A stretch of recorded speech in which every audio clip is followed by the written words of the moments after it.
¿Cómo andás, Nicolás? ¿Qué dice Sapo? ¿Cómo andamos? Hola, ¿qué tal, Jorge Valmeli? Sapo, Diego, ¿qué tal? ¿Cómo andás? Un saludo grande al barbudo operador Alvin Green. Buenas tardes para todos.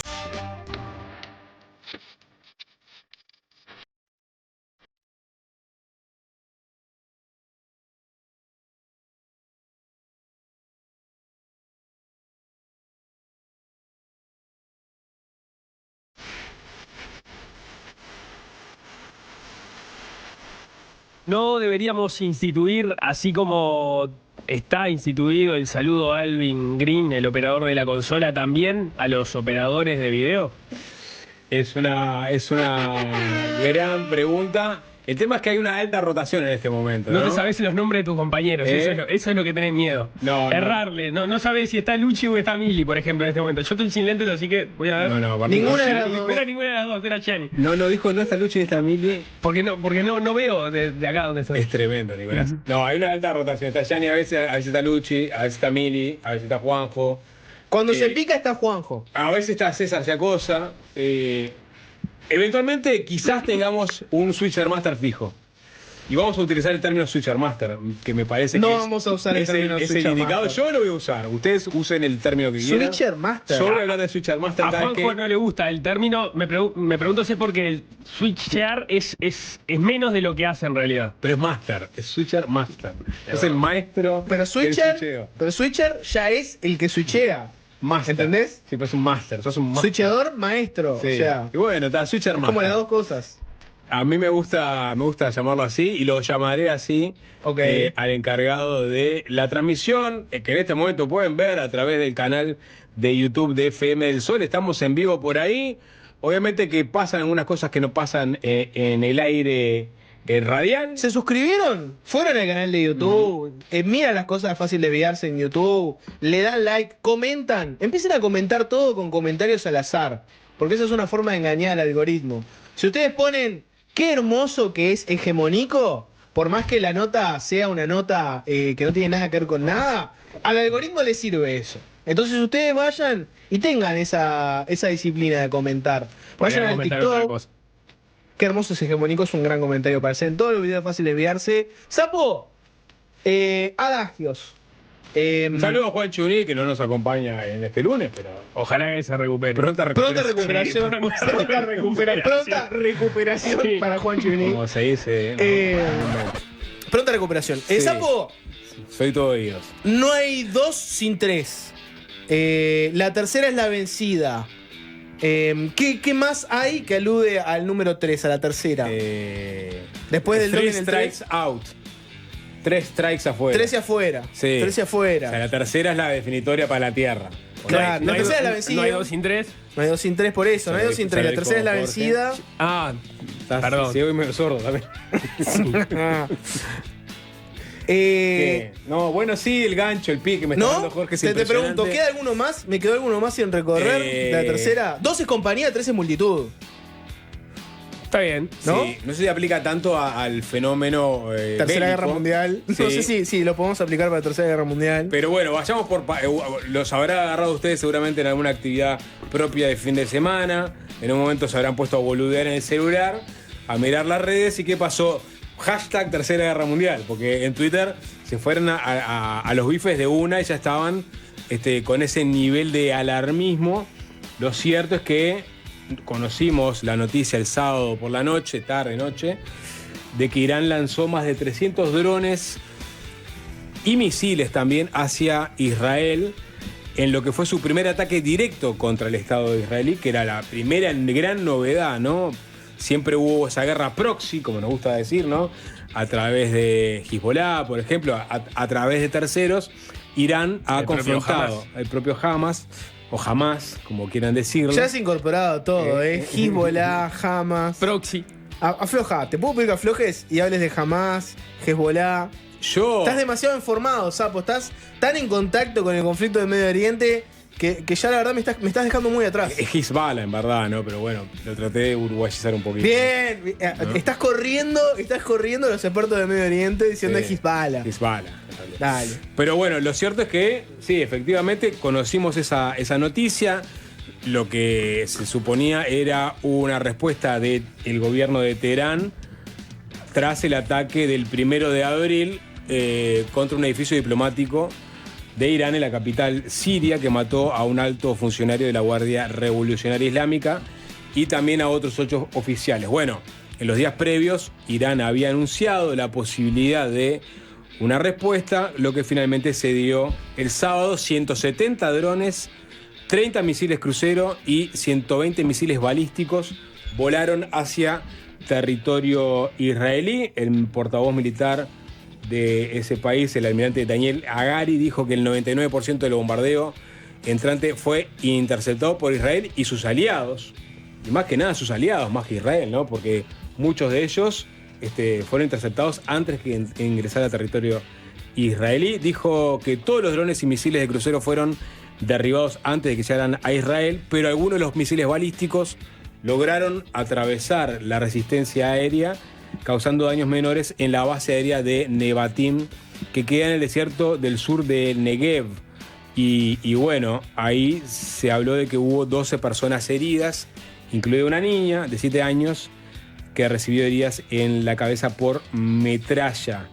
El teniente general Peter Lerner, portavoz de las Fuerzas de Defensa de Israel, dijo a Sky News que la niña estaba luchando por su vida, es decir, que corría peligro de vida. No sé si hubo una actualización sobre esa noticia.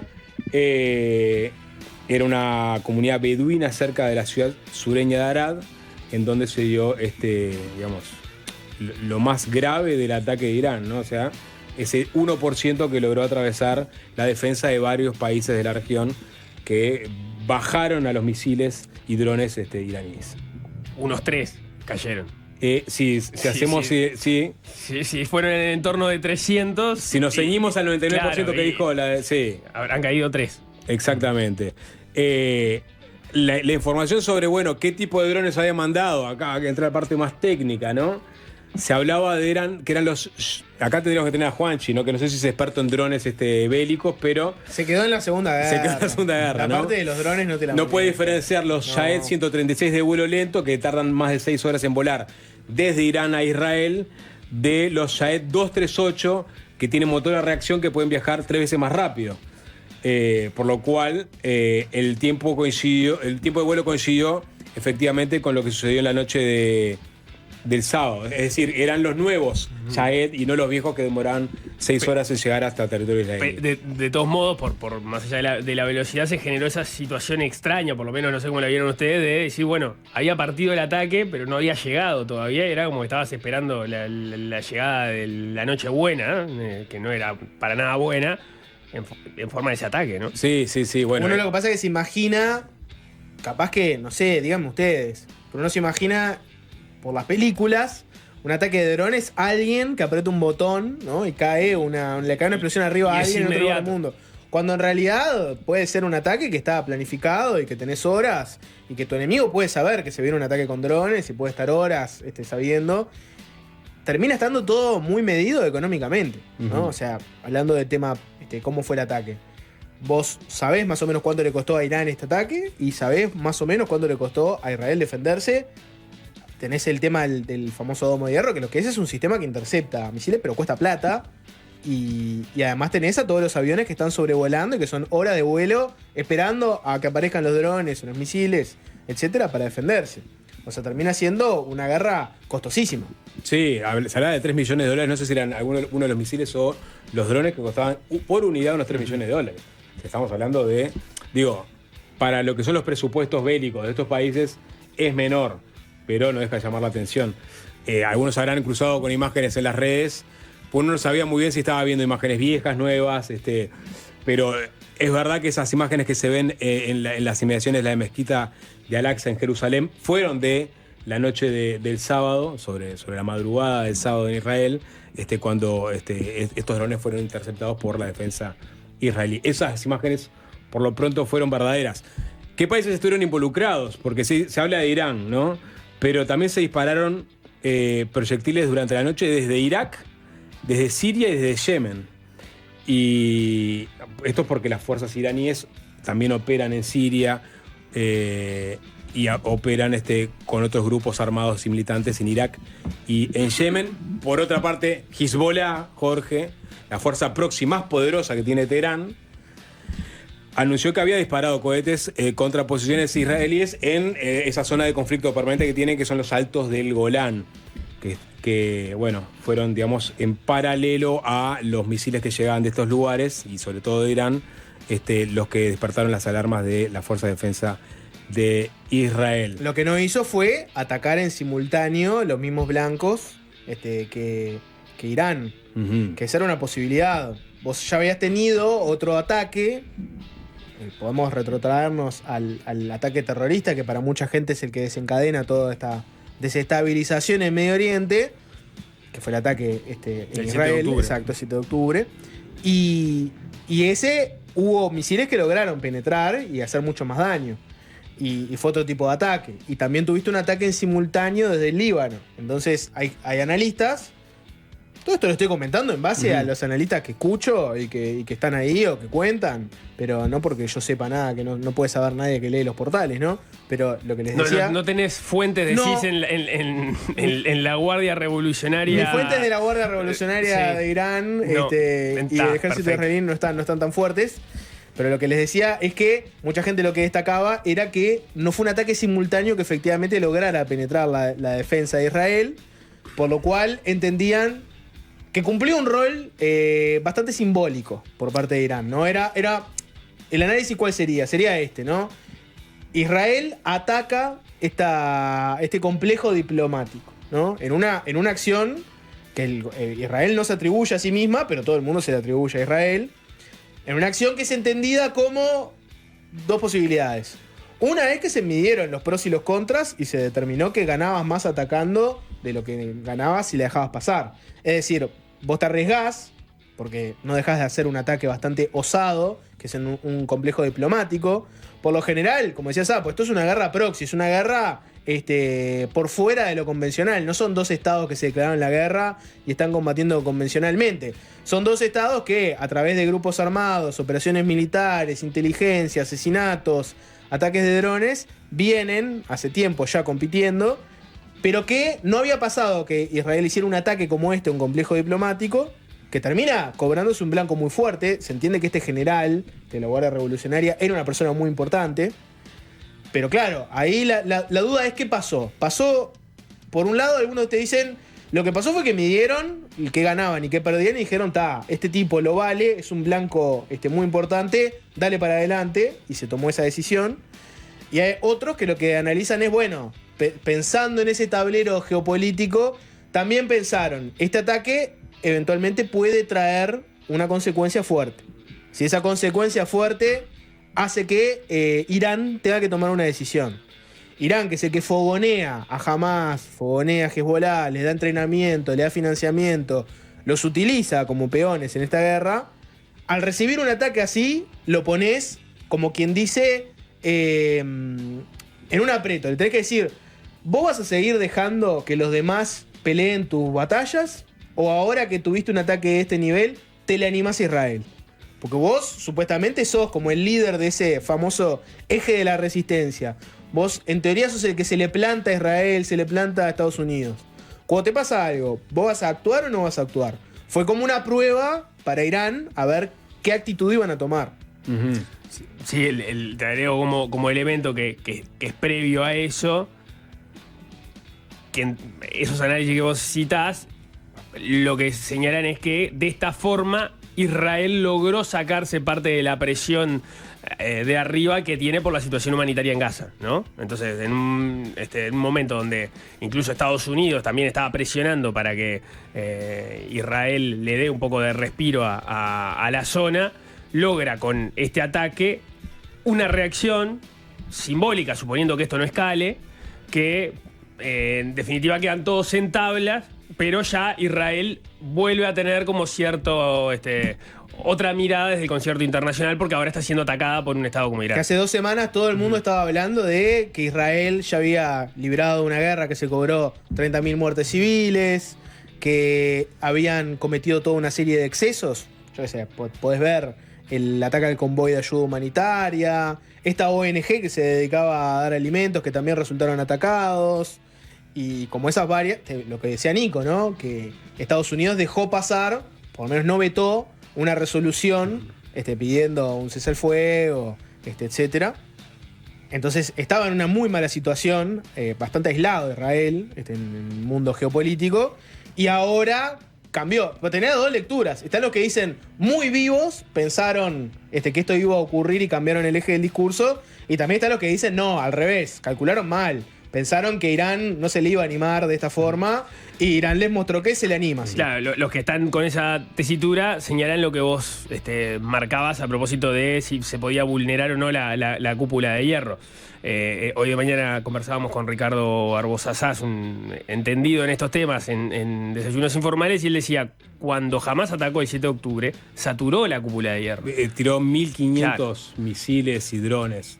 Ahora tiraron 300, Irán tiró 300. Es de esperar que Irán tiene otro poderío, y si hubiese querido, o sea, tiene más poder de fuego que Hamás, claramente. Podría haber intentado hacer lo mismo si realmente quería hacer un ataque que generara otro tipo de perjuicio. Sin embargo, eligió hacerlo de esta forma, que si bien generó algunos daños, por ejemplo, se habla de esta chiquilina, una niña de 10 años, si no me equivoco, que fue herida, pudo haber sido mucho mayor en relación a la potencia militar de Irán, ¿no? El propio comunicado de la representación permanente de Irán ante Naciones Unidas ya daba, digamos, un encuadre de cuáles eran los objetivos reales que tenía Irán, que era básicamente responder a ese ataque del 1 de abril, invocando el artículo 51 de la ONU de legítima defensa ante una nación agredida, entendiendo que este recinto en Damasco era parte del territorio iraní, y que iba a circunscribirse justamente a ese ataque con objetivos militares concretos. Obviamente esos objetivos militares ni siquiera fueron atacados porque fueron interceptados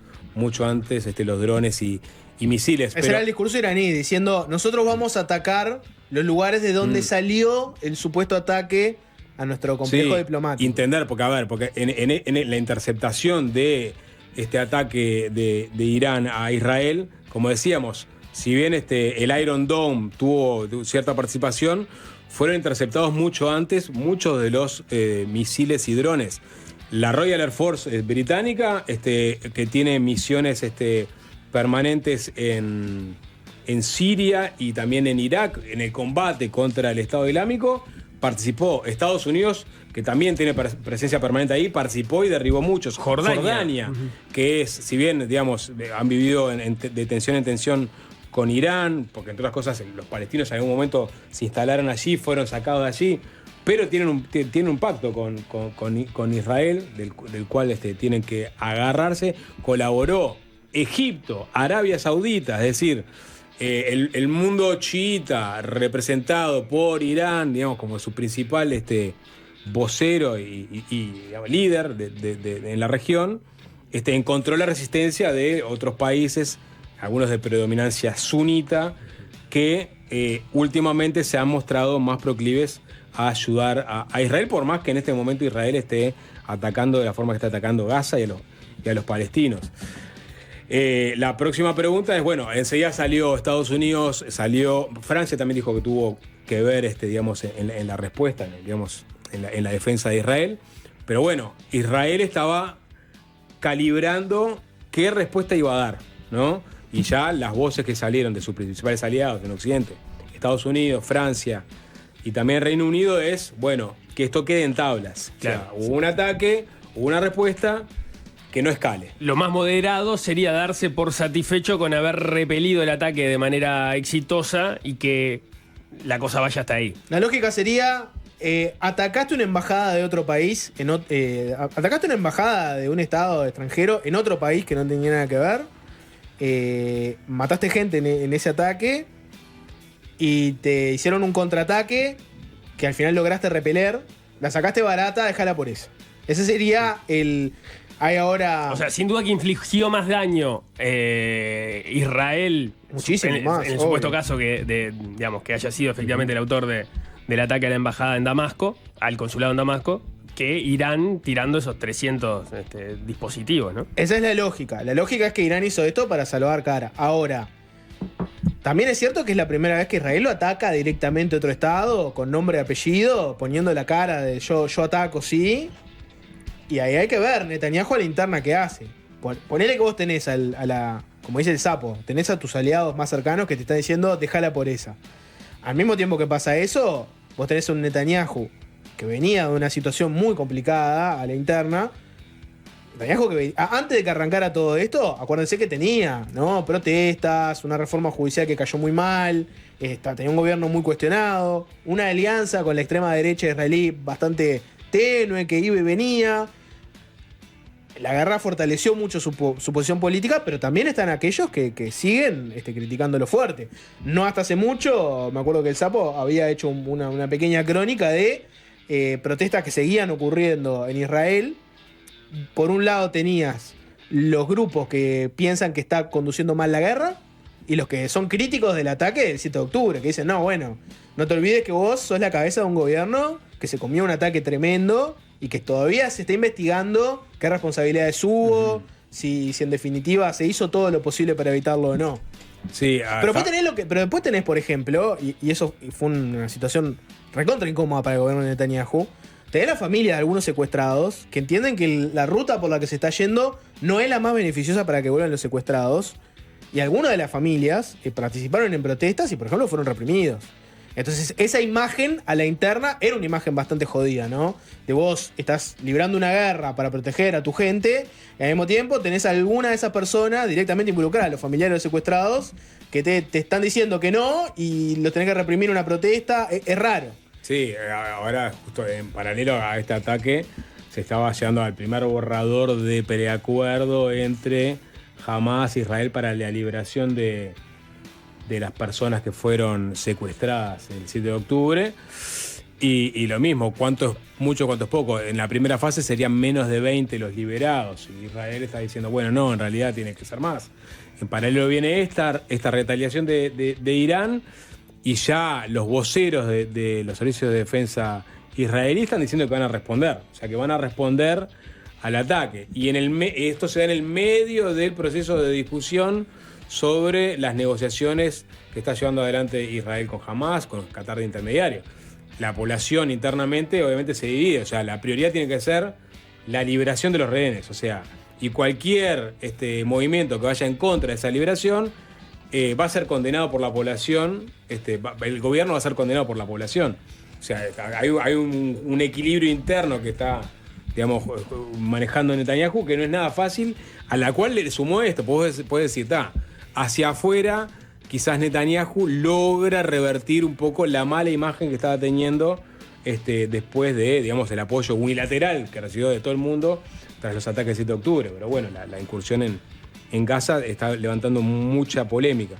Bueno, ahora esto, o sea, ¿hasta dónde tiene que ir Israel? Israel ya está diciendo que va a responder a Irán. ¿Tiene que responderle a Irán o tiene que dejarla por esa y enfocarse en lo que importa, que es la liberación de los rehenes y eventualmente también de neutralizar otro potencial ataque de Hamas? Quizás, digamos, si me preguntás cuál es el tablero político en ese momento, y Netanyahu, si tuviera que poner acá en YouTube una pantalla, tenés Netanyahu con varios frentes, claro, cuáles pondera y prioriza. La mirada, por ejemplo, hoy de Ricardo Barbosa era un poco la contraria de lo que estás planteando, porque la lógica es, como justamente Netanyahu está tecleando internamente, pero mientras se siga el conflicto no va a caer, en realidad cualquier camino que lo extienda le sirve para mantenerse en el poder. ¿Me explico? Yo entiendo, pero acá estamos talenteando desde el sur. Sí, por supuesto. Este espacio.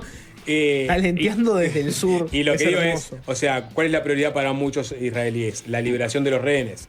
Que esta escalada de conflicto con Irán es buena o mala para esa negociación, para la liberación de los rehenes. Bueno, me dicen, no, es mala. O sea, jamás seguramente detenga la negociación a la espera de... Claro, pero... Y tiempo que pasa es tiempo que esos rehenes están en manos de Hamas. Pero la pregunta es si en el momento... Lo que pasa, hay una pregunta que no tiene respuesta más allá de que tiene un sobreentendido.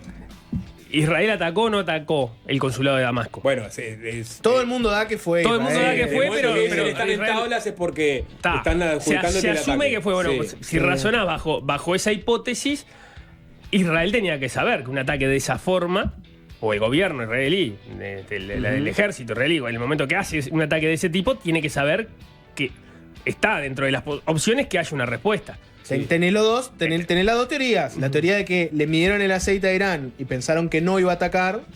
Y la otra es, sí, sabían, pero se imaginaban esto. Se imaginaban un ataque para salvar la cara frente a sus aliados, ¿no? Claro, pero en ninguno de esos dos análisis, en este programa Talenteando desde el Sur, podés concluir que el foco estaba puesto en la liberación de los rehenes. No, pero lo que pasa también ahí, Talenteando desde el Sur, Sí. es el mejor programa que pueden ustedes encontrar de análisis internacional en el Uruguay. Talenteando Poca del información, pero muchas conclusiones. Exacto, factos. Talenteando del Sur, lo que tiene en su mesa de trabajo es que de Israel lo que te dicen es, hay un problema fuerte ahí, y es que la lista de pedidos de Hamás a la hora de acceder a la liberación de los rehenes tiene toda una serie de cláusulas que son Demencial. demenciales. O sea, por ejemplo, quieren canjear rehenes por una cantidad de presos en Israel que la verdad que no cierran los números. Cuando la premisa es no se negocia con terroristas. Y sin embargo tenés que tragarte ese sapo y negociar con terroristas. No solo no se negocia con terroristas, no se negocia con un actor que tiene en su carta fundacional de que te quiere destruir. Porque si fueran negociando dos actores, ¿no? Somos Nico y yo, enfrentados, enemigos, ¿no? Pero nos reconocemos los dos como voces válidas, podemos encontrar un acuerdo. Ahora, si estamos negociando, y parte de lo que hace que Nico sea Nico, es que Nico hace años viene diciendo, a Jorge hay que destruirlo, Jorge no debería existir, no debería estar en la faz de la tierra. Me cuesta mucho dialogar con Nico, es difícil, es complicado. Entonces, claro, el problema que tiene la negociación es esa.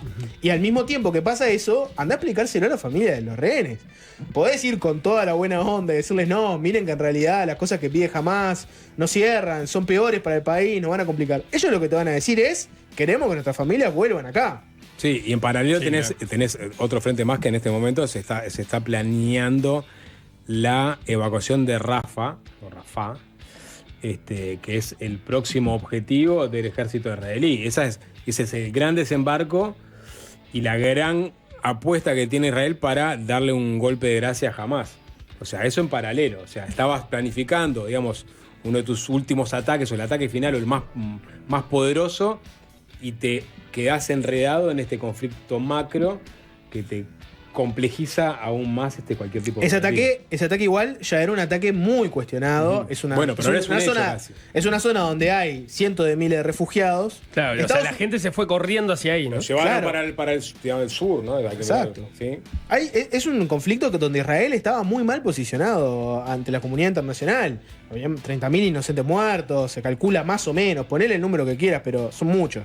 Después tenés cientos de miles de desplazados.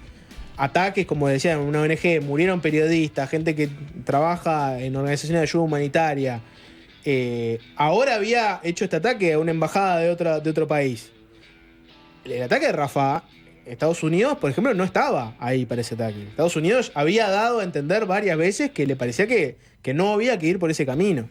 Entonces ya venía bastante cuestionado ese ataque sapo. Yo pienso que, un poco al revés de lo que preguntás vos, yo creo que ahora, al ver este ataque de Irán, es más fácil vender una operación en Rafah. No, eso Porque está vos claro. lo que podés decir es, bueno, mirá, la verdad que yo no quería llegar a este extremo, pero mirá, Irán me acaba de hacer un ataque con nombre y apellido.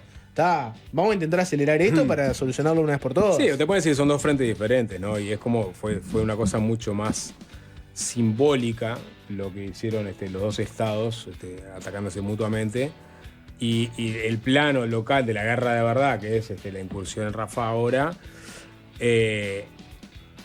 en todo caso... ¿Se viene o no se viene la Tercera Guerra Mundial? Quizás tenga alguna repercusión por parte de Irán, es lo único que puedes esperar. ¿Se viene o no, Sapo? No, dame Tercera tu- Guerra Mundial, bueno, todos decían que estábamos... En el muy- Zócalo está muy- planteada la pregunta. Muy lejos de ese hashtag, ¿no? El socalista o la socalista es sensacionalista. Gianni, cambiame el título. No va a haber por ahora Tercera Guerra Mundial.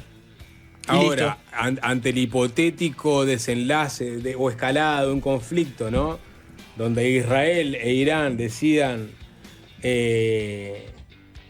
ir a la guerra, bueno, ahí capaz que podemos tener un programa especial dedicado a si todas las fuerzas se desencadenan, todas las potencias mundiales nucleares desencadenan su potencial bélico. ¿Quién gana?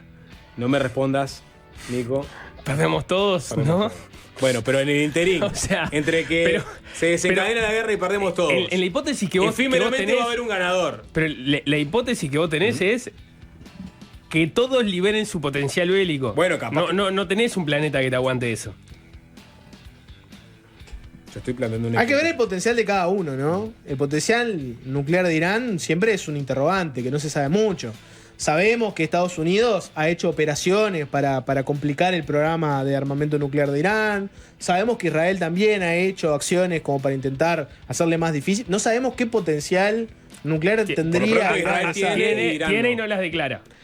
Pero no sabemos exactamente qué es lo que puede llegar a ¿Quién? tener. ¿Irán o no. tiene y nos la declara? Israel. Ah, no, claro. Pero Irán no tiene, o sea. Mucha gente asume que tiene y es un secreto muy guardado y capaz que no es tan un arsenal gigantesco, pero tiene algo.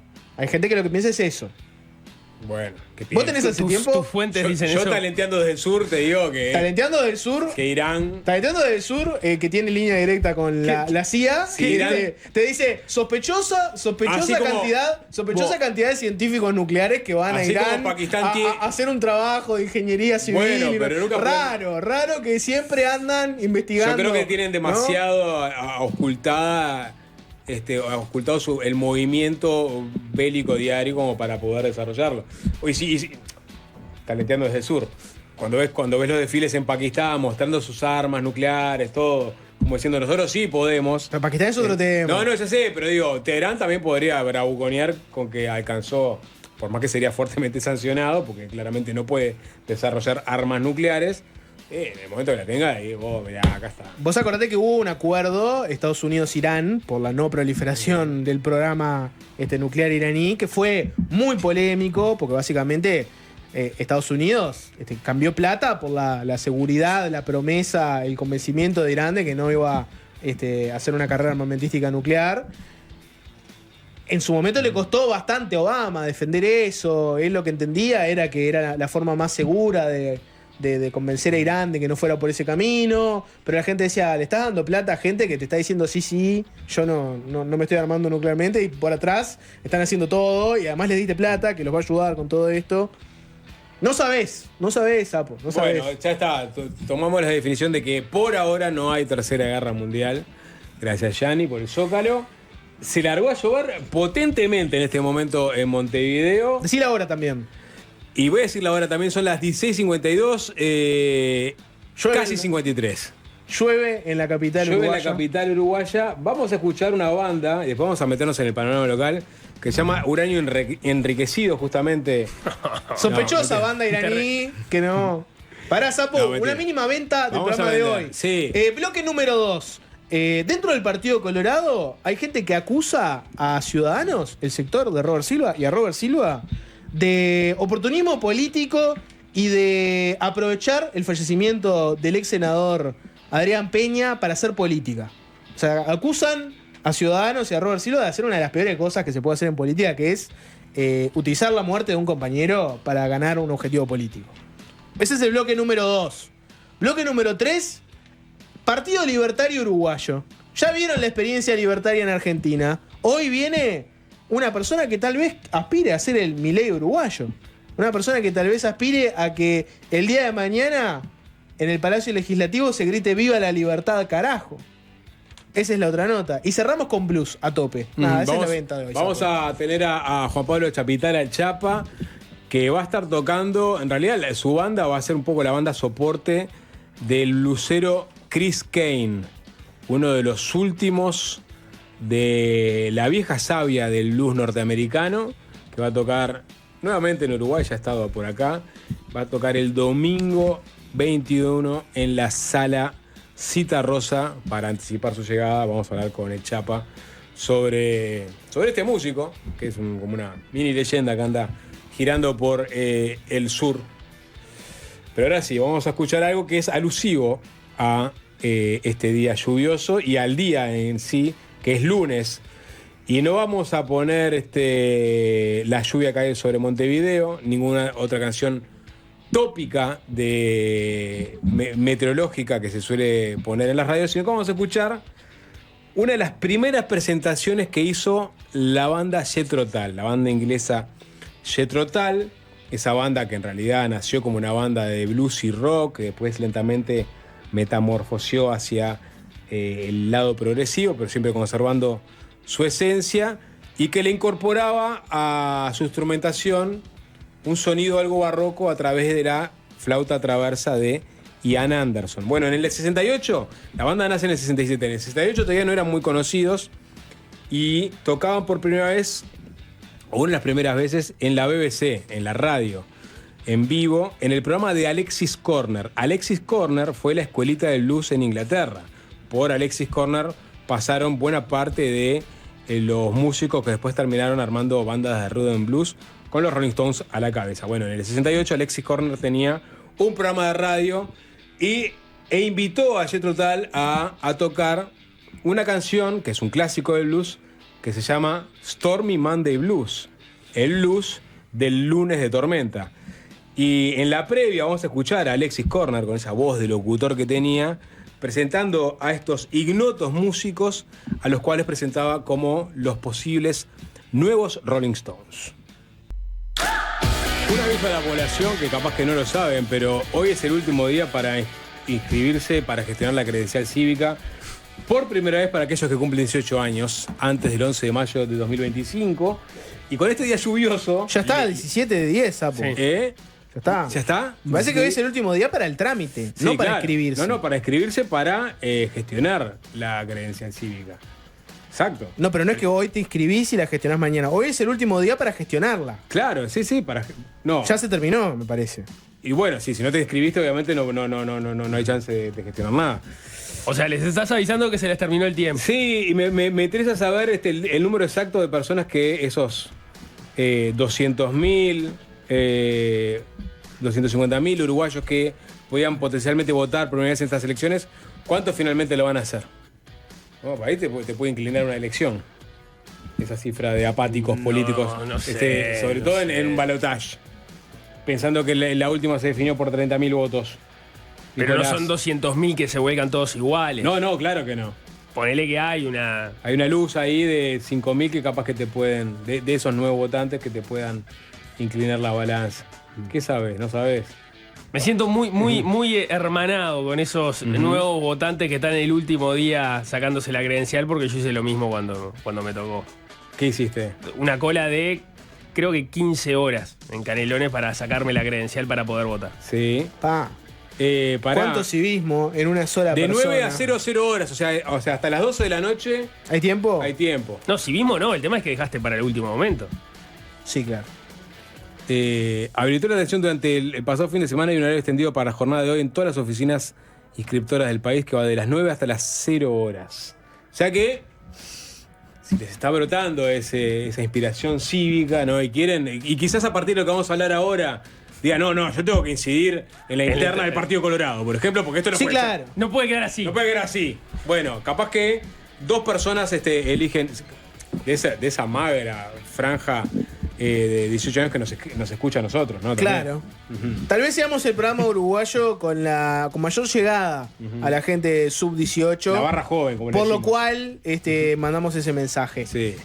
Colorado es el color de las llamas. Y la interna colorada está que arde. La interna colorada, desde el fallecimiento... Los de- enganches de Jorge son Yo- espectaculares. Yo controvertiría esa afirmación de que las llamas son coloradas, ¿no? Son policromáticas las llamas. Que es verdad que se las representa con el rojo, pero aparece una amarilla. ¿Son celestes? No. No. ¿Son blancas? No. ¿De qué color son? Bueno. Naranjas. Puede ser naranja. Del puede PI ser naranja, y puede ser amarillas naranja. como nuestro partido libertario que vamos a tener. Sí, es verdad. Más tarde se viene el Partido Libertario. No se Perdón, vayan, Jorge. no se vayan que viene el candidato del Partido Libertario. Desde el fallecimiento del ex senador y coordinador de Ciudadanos, Adrián Peña, hay muchas cosas en movimiento del Partido Colorado y cruces que yo me animaría a decirles que están entre los más duros de la campaña política. Por un lado, esto lo hablamos el otro día, ¿no? Ciudadanos, sector de Ernesto Talvi, por ejemplo, agarró el proyecto de Adrián Peña, el último proyecto que presentó como senador, el de ingreso a las intendencias por concurso, y lo convirtió en un plebiscito. Antes estaban alineados cabildantes, colorados, independientes, frente amplistas, o sea, estaban todos de un lado, los blancos en contra. Ahora, con este plebiscito cambió esa situación. Germán Coutinho, de Salto, Tabaré Viera, de Rivera, ya se bajaron. Yamandu Orsi, del Frente Amplio, expresó que no le parecía este camino, también se bajó. Y así estamos viendo situaciones en las cuales distintos colorados y frente amplistas ya no están tan afines al proyecto. Ahí está, hay como dudas, ¿no? Porque, por ejemplo, Germán Coutinho salió fuerte cuando se enteró de la iniciativa, pero salió fuerte en contra de la forma en que se había dado a conocer, porque él de hecho se enteró, creo que por un periodista, comentó de que había una conferencia de prensa para anunciar ese tema cuando nadie se había acercado a la bancada de Ciudadanos para decirle que se iba a lanzar la idea. No quiere decir que en última instancia no vaya a terminar firmando. De momento no lo ha hecho, pero la molestia fue más que nada con la forma en que se precipitaron las cosas y no necesariamente por el fondo del asunto. Sí, bueno, y el PPP van a analizar el asunto, claro. Lo escuché al Pacha Sánchez hoy temprano, porque decía entrever a la elección nacional. Uh-huh. Bueno, ahí tenés, se están dando movimientos. En ese marco se da un cruce fuertísimo. Germán Coutinho dijo que Ciudadanos estaba haciendo oportunismo político presentando de esta forma el proyecto del fallecido Peña. Creo que debe haber pocas cosas más duras que decirle a alguien que está haciendo campaña política con la muerte de un compañero, ¿no? Esto cayó muy mal en Ciudadanos, ahora vamos a meternos en ese tema.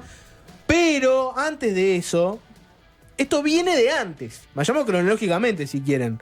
Porque en el entierro de Peña estuvieron presentes distintos líderes políticos. Entre ellos estuvo el propio Robert Silva. Para los que están en YouTube, Juanjo, vos tenés por ahí ese discurso que dio Robert Silva. Vamos a escucharlo y los que están en YouTube lo pueden ver. Si hay algo por lo cual estamos y queremos estar en cargos políticos es para atender e impactar en la cotidianidad de la vida de la gente, que es en definitiva la esencia del trabajo político. Adrián también lo conocimos en los últimos tiempos cuando generamos este proyecto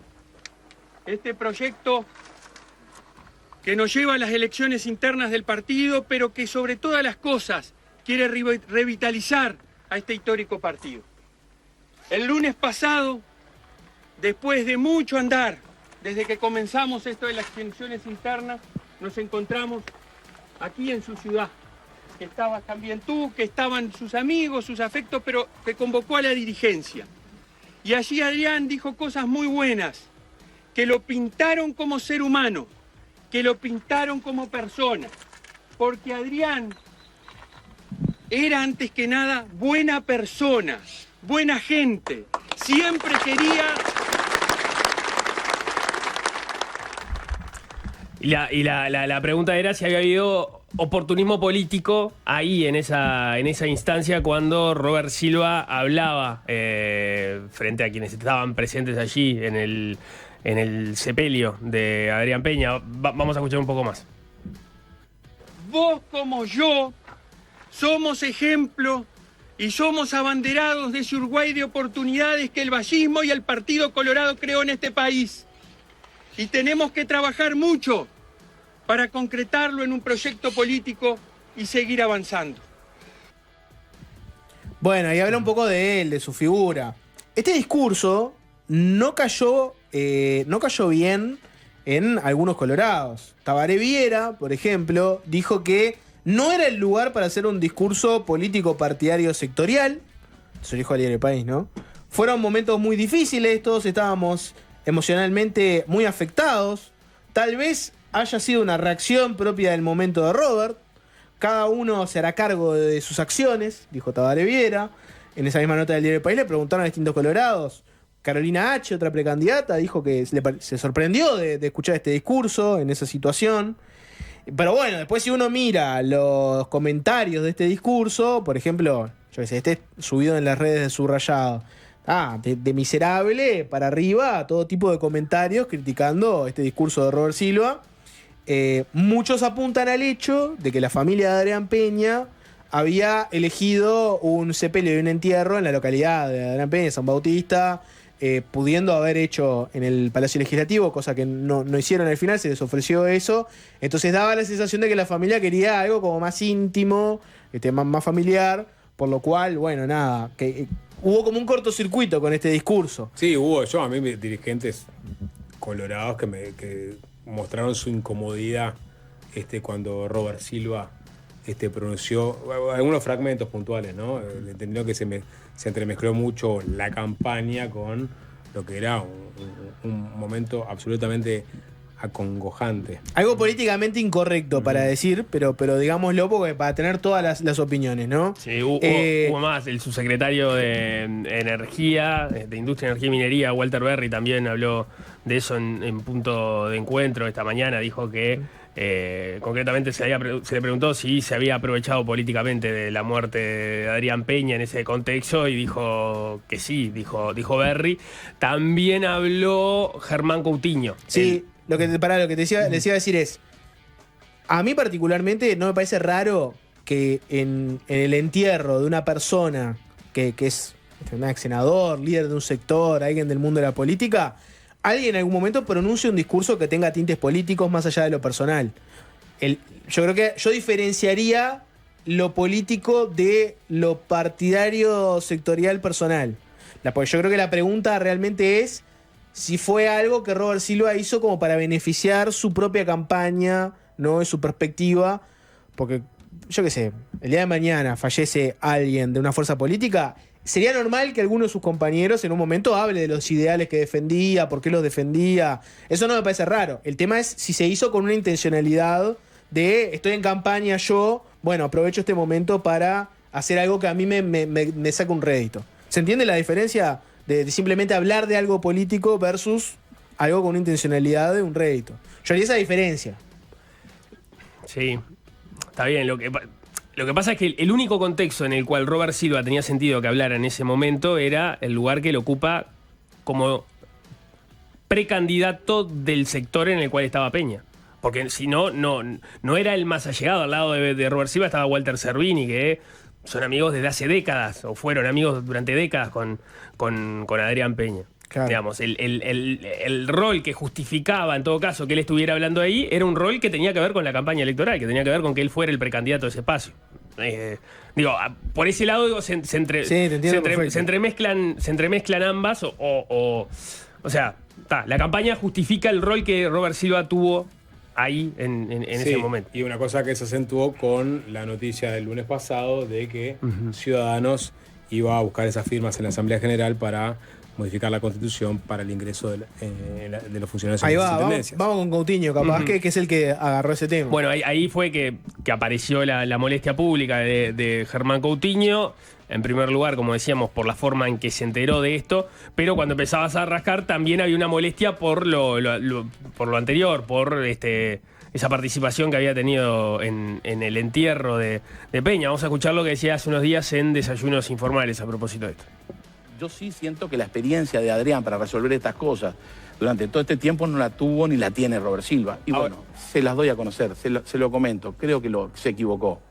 Y que en verdad lo que tendría que haber hecho era habernos llamado a todos los sectores del partido para ver cómo manejamos esta situación que todavía no sabemos ni tenemos decisión tomada. Dijo que Robert Silva agarró un manual de cometer errores y los cometió todos. ¿Se refiere solo a este capítulo o hay algo más? Yo creo que en general. Pero ¿qué otro ejemplo de errores hay? Yo creo que definitivamente en todo este escenario de lo más sensible, creo que cae en la tentación de terminar hablando de él en el lugar equivocado. Está hablando del velatorio También, de Adrián Peña, sí, concretamente. Me dolió, no me gustó. Pero está. Lo importante... Me dolió, ¿no? Ya lo que pasa es que entran, además de consideraciones políticas, entran las consideraciones de persona, de carácter, ¿no? Lo que pasa es que es una situación absolutamente sensible en la que están todos metidos ahí en el debate político, pero también atravesando la situación de duelo. Hay que ver, porque Coutinho lo expresaba públicamente. otros que lo expresaron íntimamente y no salieron a decirlo, pero que efectivamente les cayó grueso a la forma en que Robert Silva se expresó ahí al lado del cajón de Adrián Peña. Pero hay que ver también, estamos en medio de una campaña también, hay que calibrar también la cuota de impostura que hay en estas declaraciones y la cuota de sentimientos reales. 80-20, 90-10, 50-50. Yo sé que es difícil de decir esto, pero hay que, sobre todo en las expresiones públicas. Claro, vos lo que decís también, porque quieren también de alguna forma permear en este caso un periodista. Así como hay que tener ojo con los discursos, hay que tener ojo con el discurso de una persona en un entierro. Hay que tener ojo también con el que sale después y dice públicamente que se indigna. Es reacción. ¿No? Es sobre reacción. Bueno, tenés que también calibrar eso. Sí. O sea, vos decís, también puede haber un oportunismo político del que se ofende y acusa al otro de oportunista político. Es el ABC de la política, la sobreofensa. Bueno, debe ser insufrible vivir en el mundo cínico en el que habitan ustedes. Es increíble. No, le te voy a decir, Nico, podemos redoblar la apuesta, porque en realidad, en Ciudadanos, que tenés por un lado a Robert Silva y después tenés al resto de los que están en el sector, ¿no? Les cayó horrible que les trataran de que están sacando rédito político de la muerte de su ex coordinador. Es que la acusación es gravísima. Es gravísima. Digamos, para decirla, hay dos lecturas posibles. O la planteás porque efectivamente estás tan molesto con la situación y te pasaste tantos pueblos, ¿no? O se pasaron tantos pueblos que tenés que salir a decirlo porque no queda otra. O porque tomás la decisión política de salir a marcarlo, ¿no? Porque si te parece que más o menos estuvo en eso, te quedás callado la boca. Hay que ver si porque capaz que cayó gruesa la forma que se expresó Robert Silva en el entierro de Peña, pero el acumulado, porque el lunes sale de forma unilateral Ciudadanos a convocar a la población, o avisarle a la población de que van a salir a juntar firmas para incrustar en la Constitución el ingreso de los funcionarios en las intendencias, de forma inconsulta, porque todos dijeron, no, fue de forma inconsulta, se tenía que haber coordinado, o por lo menos poder masticar este tema para estar preparados para salir a hablar. O sea, eso seguro que acumuló en las reacciones que escuchamos en las últimas horas de dirigentes que se enojaron con la forma que salió Ciudadanos a convocar el plebiscito, pero también se aprovecharon, como hizo Coutinho, a enrostrarle a Silva la mala forma con la que se manejó en el entierro de Peña. ¿Qué dijeron de Ciudadanos, Nico? Uno de los que salió a hablar muy ofendido a propósito de esa acusación que se hizo sobre Robert Silva y sobre todo Ciudadanos en realidad, porque quienes deciden en definitiva ir por el plebiscito no es solo Robert Silva, lo hace también toda la bancada de Ciudadanos, ahora bajo el paraguas de Crece, fue el diputado del Partido Colorado Felipe Schipani. Vamos a escucharlo. Absolutamente sorprendido. Creo que el senador ha tenido malos días.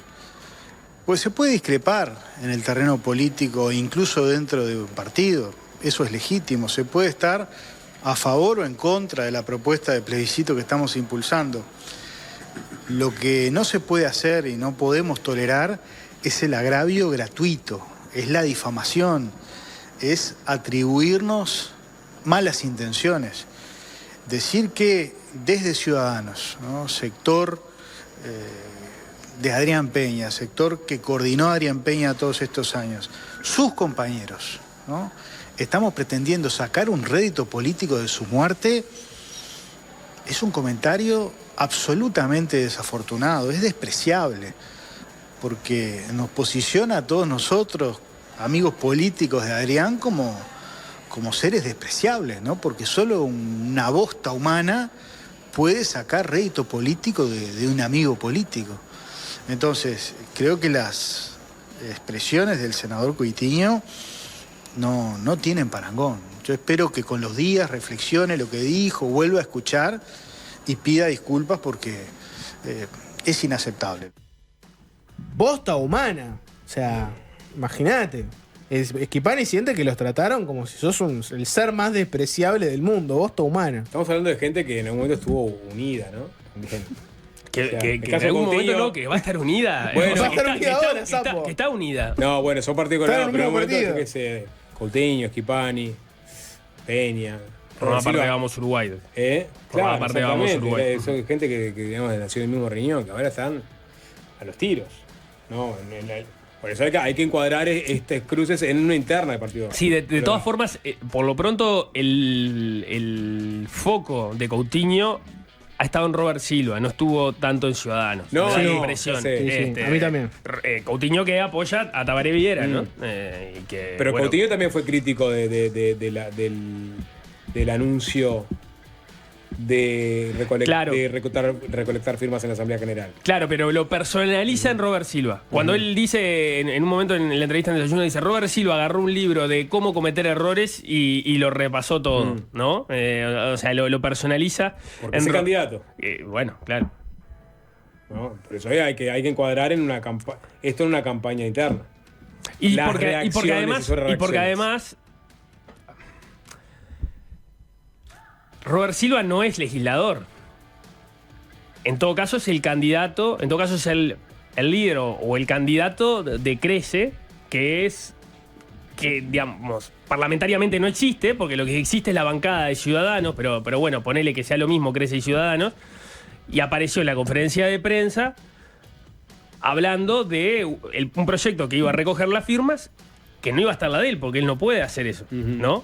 Entonces, hay una relación entre el sector y un Robert Silva que se está poniendo, porque además lo necesita, uno lo entiende y es lógico, como parte de la campaña, de posicionarse como referente de Crece. Sí. Y ahí es donde sale, me imagino, Coutinho también a apuntarle a él, que en un momento lo dice, no forma parte del Parlamento. Hablando de Robert Silva, tenemos que hacer una tanda. Tengo un anuncio de últimas noticias de último minuto. ¿Cuál es la defensa de Robert Silva? Porque habló de esto, ¿no? Él dio su versión de los hechos, todas estas acusaciones gravísimas. Schipani dijo que nos tratan como bosta humana. Bueno, ¿qué dijo Robert Silva, Nico? Vamos a escuchar un pedacito de lo que decía en estos días. Entierro, hablé desde el corazón, con lo que sentía. Estaba partiendo un compañero político con el cual habíamos generado este proyecto, ¿verdad? Y dije lo que sentía. Y hablé desde el corazón. Eso respecto a las palabras en el entierro de Peña. ¿Querés decir algo, Sapo? No. Pero me estabas mirando como pidiendo la palabra. No estoy pidiendo la palabra. Sí. De verdad que juro que parecería que tenés algo para decir. No porque tenemos que hacer la bueno, ¿qué más dijo Robert Silva? Es que daban por descontado que todos se iban a sumar, todo el Partido Colorado, en la medida que ya había votado el proyecto de ley de Peña en el Senado, iban a hacer lo mismo cuando se presentara la idea. Algo que claramente no funcionó de esa forma, porque por algo se armó el lío que se armó. Sí, ahora sí, último minuto. Alvin, ¿puede ser? Un último minuto, voy a hablarles desde el corazón de las noticias. Estos últimos días, Subía, otro precandidato colorado, ha cargado fuerte contra Robert Silva. Viene diciendo que es el candidato de izquierda, que hay que detener que sea él el candidato colorado porque le va a dar un perfil como de izquierda, zurdo, blandito al Partido Colorado. Subía va a hacer un anuncio. Se viene barajando hace días la posibilidad de si se va a bajar o no Subía. El viernes habla Subía.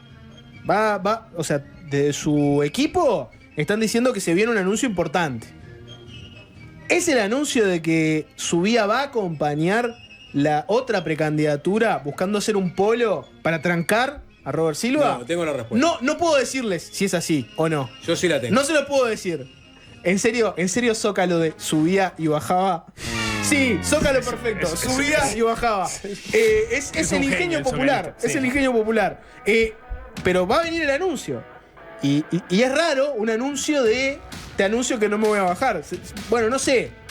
Lo que les quiero decir es, se viene barajando esta posibilidad de que se unan por lo menos dos precandidatos, Subía y alguien más, en busca de generar un polo que tranque a Robert Silva. Bueno, Subía a hablar el viernes. Se viene, lo sé porque de primera mano me acaban de escribir la prensa de Subía. Es el viernes la conferencia.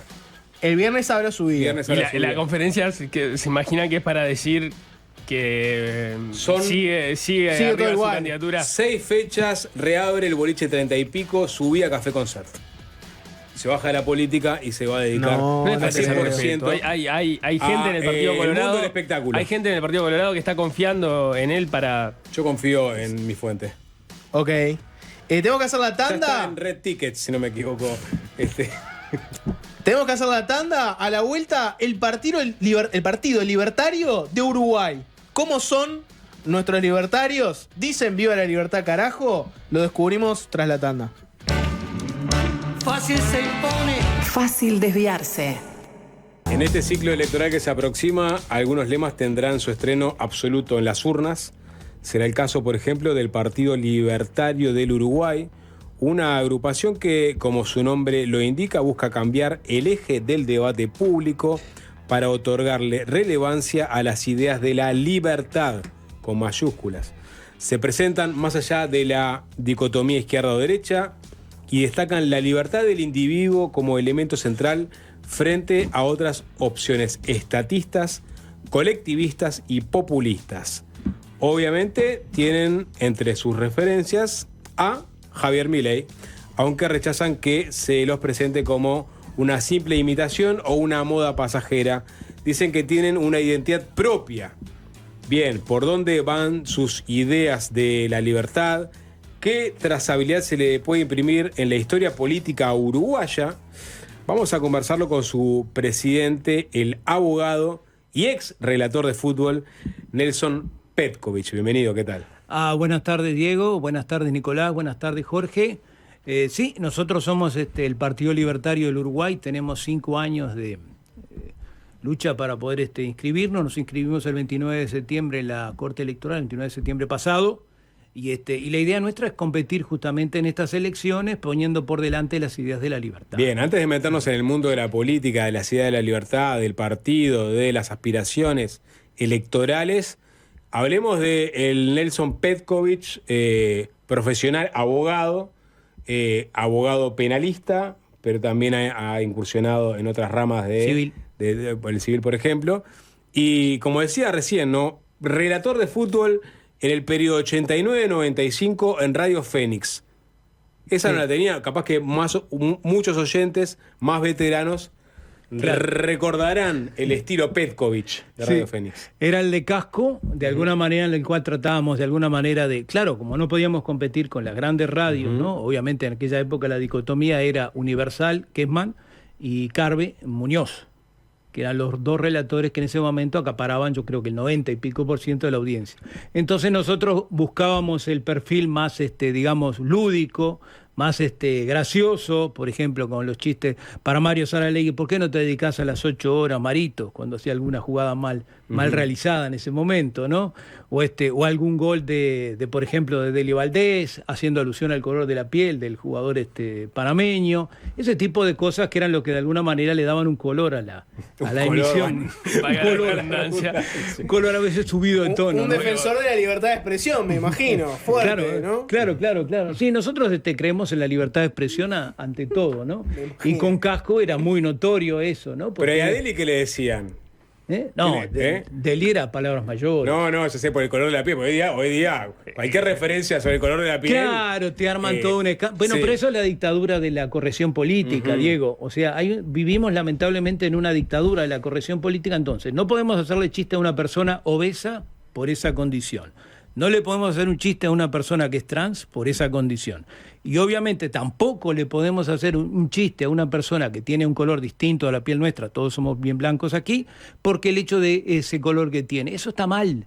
Eso viene con la corriente de Frankfurt, que es una corriente de pensamiento filosófico alemana de 1930, que establecía entonces la corrección política como uno de sus postulados, ¿no? Viene también porque esos colectivos han pedido que por favor no hagan burlas sobre su color de piel o orientación sexual, Perdón, ¿no? podés hacer el chiste que quieras. Viene alguien con un arma en la cabeza y te baleas, haces un chiste de esos, no. Podés hacer el chiste que quieras. Tiene consecuencias, que si vos haces un chiste que cae mal, la gente dice, se fue del carajo.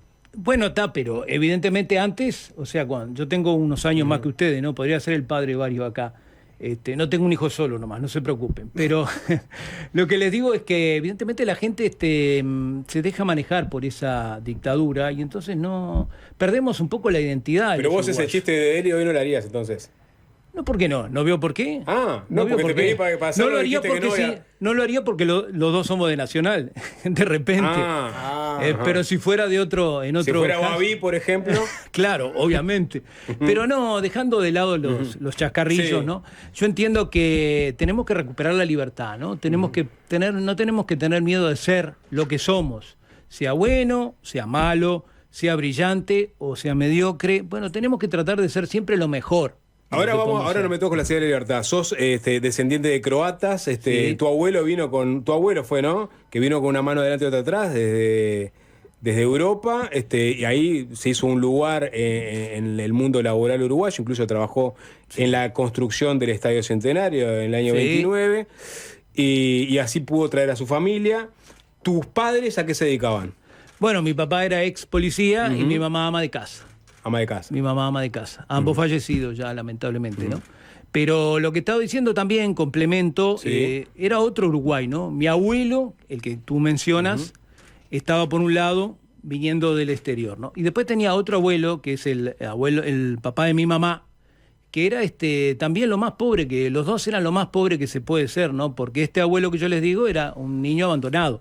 Había sido abandonado, había sido adoptado por Juan Moll, y también había trabajado, este abuelo había conseguido hacer su pasar, tenía su negocio en la avenida 8 de octubre, y era una persona que también supo salir adelante, ¿no? O sea, la pobreza no es más que una barrera que uno se fija, ¿no? Puede ser superada esa barrera con esfuerzo, con sacrificio, con honestidad, indefectiblemente siempre es así. ¿Tenían ideas, digamos, algún partido que apoyaran? Bueno, mi abuelo, obviamente mi abuelo, el que era yugoslavo, empezó siendo del Partido Comunista aquí, pero después se volvió colorado, ¿no? Después se dio cuenta, una vez que él advirtió lo que pasaba en Yugoslavia con el mariscal Tito, y él además también había colaborado mucho en la Guerra Civil Española, formó parte de una comisión que se encargaba de llevar alimentos y esas cosas para allá. Y entonces mi abuelo advirtió lo que era el comunismo, ¿no? Porque se dieron cuenta, a él le llegó las noticias de las muertes que se causaban en los bandos de los republicanos, entre comillas, ¿no? En contra del grupo de Franco, y que un anarquista, un comunista, se mataban entre ellos y en vez de estar todos unidos contra el enemigo común, que era el fascismo, ¿no? Que encarnaba Franco. Esas ideas anticomunistas, de alguna forma, permearon en tu conformación ideológica. Yo te diría que soy liberal primero que nada, libertario. Vamos a hablar bien, yo soy libertario. Empecé siendo liberal clásico cuando tenía 18, 19 años. ¿En qué año estamos hablando que tenías 18, 19 años? Y cuando recién entré a facultad, en el año 81. Ahí me sentía liberal clásico. Había leído a Adam Smith. Intenté leer a Carlos Marx. Leí también biografías de Ernesto Guevara. No lo pude entender a Marx en ese momento, lo leí muchos años después. Leí completa la obra de Marx, El Capital. Leí también completa la obra de Engels sobre la dicotomía entre el socialismo utópico y el socialismo marxista. He leído muchas cosas también sobre la parte del comunismo. Porque ¿Te informás del enemigo? No es enemigo, son uruguayos que piensan distinto que nosotros. Ese ya es una diferencia entre otros libertarios que consideran que los comunistas, los colectivistas, los socialistas son el enemigo a vencer. No, pero, a ver, mi abuelo me enseñó, y les digo claro, él era muy hincha de Nacional, ¿no? Y yo una vez me quedé muy extrañado cuando era muy chico y le pregunté, abuelo, ¿por qué usted me habían contado, ¿no? ¿Por qué fue a ver a Peñarol cuando salió campeón con el Benfica en el año 61? ¿Y usted qué hizo? Le pregunté yo. Pues yo, extrañado, pues sabía que mi abuelo era fanático de Nacional, ¿no? Y él me dijo, los aplaudí. Y yo, ¿por qué, abuelo? Porque eran uruguayos igual que nosotros. Eso fue lo que me dijo él. Y de ahí me quedó fija esa idea de decir, bueno, los uruguayos podemos tener diferencias, pero los rivales están fuera de fronteras, ¿no? Los que son enemigos. ¿Podemos tener muchas discrepancias ideológicas con el Partido Comunista? Claro que sí. No estoy de acuerdo con la apropiación colectiva que dice, por ejemplo, la intendenta de Montevideo. Me parece que es en definitivo una reedición, un ayornamiento de lo que es el manifiesto comunista del año 1848. ¿Cómo es eso que me perdí? Mira, cuando la intendenta de Montevideo dice, el otro día lo dijo en un acto, ¿no? Vamos a hacer una apropiación colectiva, vamos a ir a un sueño colectivo. O sea, estás hablando ni más ni menos que una... No creo que hable de colectivizar la tierra, ¿no? No sé. No sé. Porque no sé. No, colectiviza. Si no hay pero Diego, un resarcimiento económico. No, Diego, no es la tierra. Lo que te están colectivizando son tu plata, el sueldo que vos ganás. Lo que vos ganás aquí, en este trabajo, no te olvides que tú tenés que pagar el 15% para la jubilación, ¿no? Del 3 al 8, no sé cuántos hijos tenés, pero tenés del 3 al 8 para FONASA. 0,125 para el Fondo de Reconversión Laboral. ¿Está? Más el, no sé cuánto ganan ustedes, muchachos, problemas de ustedes, pero el IRPF está del Acá 10 al 24. Más es Jorge, así que no, el IRPF el IRPF está en una escala entre el 10 al 24%. Si vos haces la cuenta, ahí tenés un 50% de impuestos que estás pagando, un 50%. Un 50%, ¿no? Muchas son para servicios, no la salud. Bueno, pero esa es plata que tú ganaste. Se están apropiando de tu propiedad privada. Me quedé colgado con lo de Cose, dijo que Cose apelaba al No, Cose lo que yo creo. No, también dijo, mirá que también dijo que va de alguna manera tierras que hay improductivas en el campo, va a construir viviendas.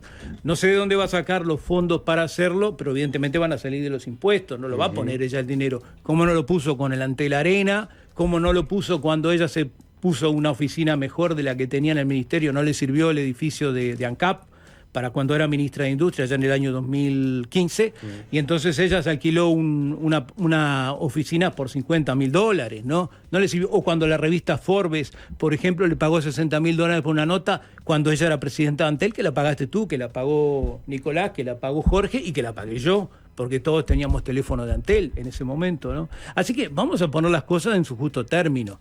Una cosa, cuando decimos libertario y decimos propiedad privada, no estamos aludiendo a casas, mansiones, estamos aludiendo a lo más elemental, o sea, el sueldo que uno gana, que uno tiene derecho a gastarlo como quiere, ¿no? Ya capaz que volvemos sobre ese punto, pero me interesa saber un poco cómo fue el derrotero de Petković antes de la existencia del Partido Libertario. Usted era liberal cuando cumplió la mayoría de edad, se definía como liberal entonces. Clásico. Liberal clásico. Políticamente, bueno, ahí estábamos en dictadura todavía, pero políticamente, ¿cómo se movió en estos años? Bueno, yo fui votante del Partido Nacional, nunca voté al Frente Amplio, claro. Acompañé la candidatura de Jorge Valle siendo blanco en el año 99 porque era el tema del balotaje. Y cuando era blanco, me imagino, por la línea liberal, acompañaba a la calle Herrera. Yo estuve trabajando por el wilsonismo en el año 2004. Pero no era tan liberal el wilsonismo. No era tan liberal el wilsonismo, ¿no? No, yo lo veía en este caso liberal como una opción, ¿no? Porque estaba también el Jorge Larrañaga. Y Jorge Larrañaga no se puede decir que fuera conservador ni nada que se le parezca. Tuvo una deriva, hay un desvío quizás Petković con el compromiso con el país de Wilson, con el compromiso con ustedes, que hablaba de la reforma agraria. Bueno, pero en el año 71... estatizar la banca. Sí, Diego, pero eso fue el año 71. No, Wilson no hablaba de estatizar la banca. Wilson creo que si la memoria no me falla, hablaba de nacionalizar en parte la banca. Exacto. Pero, a ver... una cosa era Wilson, que también le decían, no se olviden que los frentistas le decían, Wilson gana con las vacas que afana, cosa que no era cierto, ¿no? Eso se decía en el año 71, no era cierto porque Wilson terminó con menos dinero, menos patrimonio. No sintió una contradicción apoyar a Wilson, que en su momento había tenido como plataforma electoral esas ideas. Pero en el año 84 no era el año 71. No, eso está claro. El año 71 era una época sumamente fermental y sumamente violenta. No la deseo para mi hijo, lo que pasé en esa época, en la cual, por ejemplo, había atentados y después tuvimos que padecer la dictadura, porque todos los uruguayos padecimos la dictadura. No los padeció, por ejemplo, la señora Mica Melgar cuando habla de que va a prohibir a la gente hablar de lo que pasó con las primeras medidas prontas de seguridad que adoptó en junio del año 68 Jorge Pacheco Areco, que nunca fue santo de mi devoción, aclaro. Pero bueno, Jorge Pacheco Areco adoptó por primera vez las medidas prontas de seguridad porque había paros, había huelgas y había a su vez una ofensiva permanente de la guerrilla, en este caso los Tupamaros, que provocaron de alguna manera la crisis, que ya era social en Uruguay, económica, porque el Uruguay estaba en un estado de estancamiento desde el año 1931, les aclaro, cuando se creó la ley cuando se crearon el control de cambios y precios, ¿no? Entonces, tú querías ir de viaje al exterior, tenías que ir a comprar los dólares al Banco República, hacer una nota, llenar un formulario, esperar que te dieran bolilla para ellos. Había, como hay en Argentina, o como hubo en Argentina hasta hace poco, distintos tipos de cambio, o sea, un cambio, un dólar para el exterior, un dólar para el interior, un dólar para la importación, un dólar para la compra. La sustitución de importación. Claro, la sustitución de importaciones, que en definitiva fue un fracaso total. Se me fue lejos igual Petkovic con el raconto histórico. Y de paso le ligaste a una comunista que no sufrió la dictadura, ¿no? Pues si vas a... Peor. No me gustaría irme para atrás del todo. Estamos ¿no? el recorrido que plantea Nicolás de cómo fue la deriva política de Petkovic. Liberal, apoyando a los blancos. Ahí está, en el 84 que apoyaba a los blancos. Sí. Ahí está. Ahí que votó al escribano Ortiz. Ortiz. Sí. Bueno, pero Wilson no se podía porque estaba proscrito. Sí, claro. Y no se olviden que estaban proscritos. Sí, por los supuesto. 3 candidatos principales. En el 89 Wilson ya había fallecido en las elecciones. En el 15 de marzo del 88. Ahí está. ¿Y a quién apoya? Carlos Julio. Ahí seguía entonces con un movimiento nacional de Rocha. Pero obviamente, vamos a hablar claro, ¿no? Yo ahora me siento libertario 100%. O sea, lo que fui antes o dejé de serlo no importa. ¿En qué momento hiciste el clic y dijiste, bueno, en realidad mi etapa liberal clásico se terminó, vamos por ser libertario? Mira, porque además son distintos, la gente confunde. El liberal clásico entiende que hay 4 funciones fundamentales del Estado que tiene que cumplir, ¿no? Que son la salud, la seguridad pública, la seguridad exterior, la salud y la educación, ¿no? El libertario entiende que el Estado se tiene que ir a un Estado mínimo, porque el Estado realmente nos saca con los impuestos el dinero que nosotros tenemos derecho a gastar en nosotros mismos. Entonces se tiene que pasar a un Estado mínimo en el cual ya no haya un Estado que intervenga en eso. Pero eso es un proceso, ojo, es un proceso que va a llevar muchos años. Como el socialismo, es un horizonte. Bueno, nosotros no me gustaría compararnos con el socialismo. No, pero en el sentido de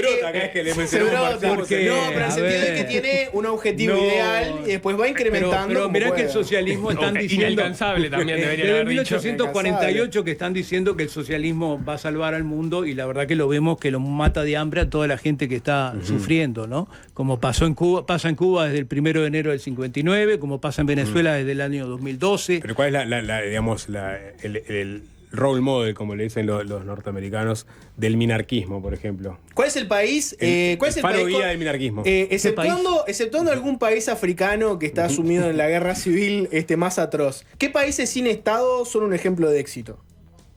No Estado mínimo. No, yo no hablo un Estado mínimo. Ojo. ¿Cuál es el país con un Estado mínimo que sea un éxito? No, sin Estado es imposible. Yo te voy a tirar los clásicos puntos picantes de discutir. No, Jorge, ¿sabes lo que? No se puede decir sin Estado. ¿Sabes por qué? Porque hay, para proteger los derechos, que son la vida, la libertad y la propiedad, tú necesitas justamente que alguien lo haga. El Estado juez y gendarme. Un Estado mínimo. ¿Cuál es el Estado mínimo ejemplo? Este es el Estado mínimo ideal. Pero ustedes saben que no necesitamos hablar de Estados en el exterior, sino podemos hablar del mismo Uruguay. El mismo Uruguay, hasta 1875, fue un Estado liberal. La Constitución de 1830 era liberal. Lo establecía claramente el Uruguay. A ver, había crecido a razón del 6% anual en su PBI desde 1830. Era un país que no se había modernizado. Era un país del siglo XIX que tenía jefaturas políticas. No. Y con décadas de guerra. Con guerra civil, no tenía plenos derechos. Pero pese a todo, no, pero escúchame, pese a eso igual se hizo. Pese a la guerra civil que hubo entre 1836 y 1851, por historia, por derecha no me vas a llevar por la historia. Pero de historia de los Cepila. Hablame de un país actual. A historia no me van a llevar, muchachos, con el poncho. Plantea con razón que, digamos, las experiencias socialistas tendrían el fracaso al punto que cayó el muro. Fracasan totalmente. Y cayó todo Fracasan siempre y totalmente. Entonces viene, digamos, el anverso de esas experiencias socialistas son las experiencias que plantean de estados mínimos, juez sin gendarme, con casi nula intervención más allá de preservar la seguridad y la justicia. Jorge pregunta, ¿conocemos los fracasos de las experiencias socialistas? ¿Conocemos los éxitos de las experiencias minarquistas? No. ¿O sí? ¿O hay algún país mirá que en este momento del tiempo, no en 1860? Pero es que ese es el problema. Ahí está el error tuyo. ¿Sabes dónde está el error? Le escucho. En que hemos tenido un avance del socialismo, en este caso con el Estado distribuidor de riqueza, en todo el siglo XX acá en América. O sea, empezó con Valle Ordóñez en 1904 en Uruguay, siguió en Argentina con el peronismo en 1945, en Brasil con Getúlio Vargas en 1930. O sea, lo que nosotros proponemos es salir de esa maraña. Pero usted menciona América, pero en realidad es en el mundo donde no se encuentra una experiencia de 100 años para en Inglaterra, acá. Bueno, en el Reino Unido tenés a Margaret Thatcher desde 1979 a 1990, por algo ganó 3 veces las elecciones en Inglaterra. Pero ¿era libertaria o era liberal? Más vale sería preguntarle a Era ella. liberal y venía de La tercera de Margaret Thatcher terminó horrible, ¿no? Con índices Bueno, económicos pero muy ¿y las negativos. anteriores? Pero Bueno, obligaron a su propio partido, la obligó que se retirara. pero usted conoce la historia de pero por qué es se que llama... todos los ciclos políticos tienen su fin. O sea, obvio, porque si no, ¿sabes cuándo no tienen su fin los ciclos políticos? Cuando estás hablando de un dictador. Ahí el dictador es o sale con los pies para adelante o la verdad que la gente lo saca. Pero económicamente fue un fin de un siglo también, porque ahí arrancó todo un periodo laborista muy fuerte.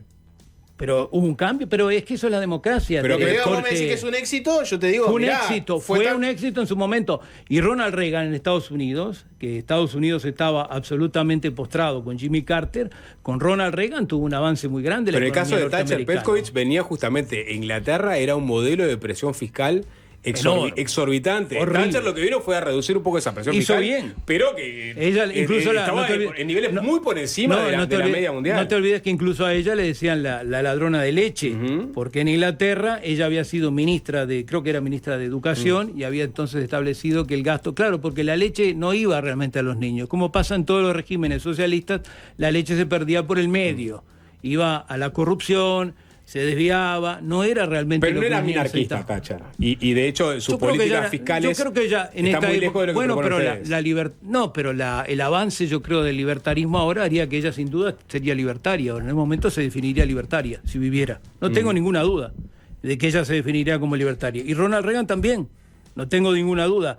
Y el Papa Juan Pablo II también, o sea que son las 3 figuras que de alguna manera para mí me marcaron por mi adolescencia y mi juventud. ¿El Papa? Son los que... Sí, el Papa Juan Pablo II, sí señor, el Papa Juan Pablo II, Karol Wojtyla. ¿Dónde conviven las ideas de libertad de Petkovic con las ideas El Papa Karol Wojtyla fue muy importante, tanto como con Ronald Reagan, como Margaret Thatcher, para terminar definitivamente con el sistema comunista de la Unión Soviética. Por ese lado. Terminaron con la Unión Soviética. Siempre se dijo que su condena a esos regímenes ayudó internacionalmente. No tengas duda de eso. No tengas ninguna duda. Y vamos a Uruguay. Sí. ¿no? Nosotros somos uruguayos. El día de mañana nos volvemos un país más libertario. Vos, soy un uruguayo promedio, ¿no? Pago mi FONASA, el IRPF, etcétera, etcétera. Sí. Tengo empresas públicas, UTE, Antel, OCE. Corrijo, nosotros no hablamos de empresas públicas, hablamos de empresas estatales. Empresas estatales. Porque las empresas públicas no pueden ser, es una tautología, porque si se funden, como pasó con ANCAP, la bancamos todos. Una empresa privada, si se funden, cierran sus puertas y y se va. Está lleno de empresas privadas que se funden y sale el Estado a rescatarlas, ¿no? Está mal. Pero volviendo a lo otro, ¿no? Somos uruguayos. ¿Qué pensás que habría que cambiar en el sistema que tenemos ahora para inyectarle más libertarismo y que para vos dirías, esto va a beneficiar a la gente seguro? Sí, bueno, mirá, dame un ejemplo. Lo primero es, cuando se habla por ahí de cómo se puede reformar el Estado, los únicos que podemos hablar de reformar el Estado con propiedad somos nosotros.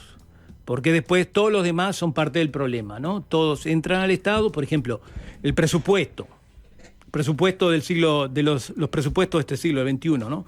Tenés el primero con Jorge Valle, fue el único presupuesto en el cual se suprimieron cargos. Después, con el primer gobierno de Tabaré Vázquez se crearon cargos. Con el gobierno de Mujica se crearon cargos. Con el segundo gobierno de Tabaré Vázquez se crearon cargos. Y con el gobierno de la coalición multicolor ahora también se crearon cargos. Los libertarios lo primero que diríamos, nosotros no vamos a crear más cargos. O sea, no vamos a crear ni oficinas ni empleos. Ese es el primer objetivo. Para bajar los impuestos, que es lo que todos queremos, pero nadie lo puede hacer en este momento a no ser que sea libertario. Nosotros lo que decimos, para bajar los impuestos es como en una casa, o sea, vos tenés que eliminar gastos. Si tenés gastos que son innecesarios en tu casa, vos entonces en ese caso contás con más dinero. Gastos innecesarios, defíname, hablando del país. Del país, sí. Los gastos innecesarios, la enorme cantidad de funcionarios públicos que hay, pero no tanto los funcionarios públicos de carrera, ¿no? Porque ellos, obviamente, por la Constitución están protegidos porque dice ninguna investigación administrativa se va a terminar si no hay irregularidades, omisiones o ineptitud o delito, pese que tiene que hacerse todo el trámite y hacer un sumario, ¿no? Entonces nosotros no vamos a echar así funcionarios públicos, sino que lo que vamos a hacer es redistribuirlos en las áreas que sean más necesarios y hacer régimen de incentivos, como ya ahí hubo en el siglo pasado, que le permitían retirarse antes a los que tenían causales jubilatorias, o se les estableció una cantidad de dinero para que dejaran la administración, ¿no? Algo así como el 3x2, ponele, ¿no? Sí, o el 3x1, capaz. Bien. Capaz. Sí, lo que el planteo de este gobierno cuando asumió. Sí, pero no lo han cumplido. No, lo pero no cumplido lo han cumplido. bastante. No creas. Yo creo que no, ¿sabes por qué? En algunos Sí, incisos lo hay han sobrecumplido.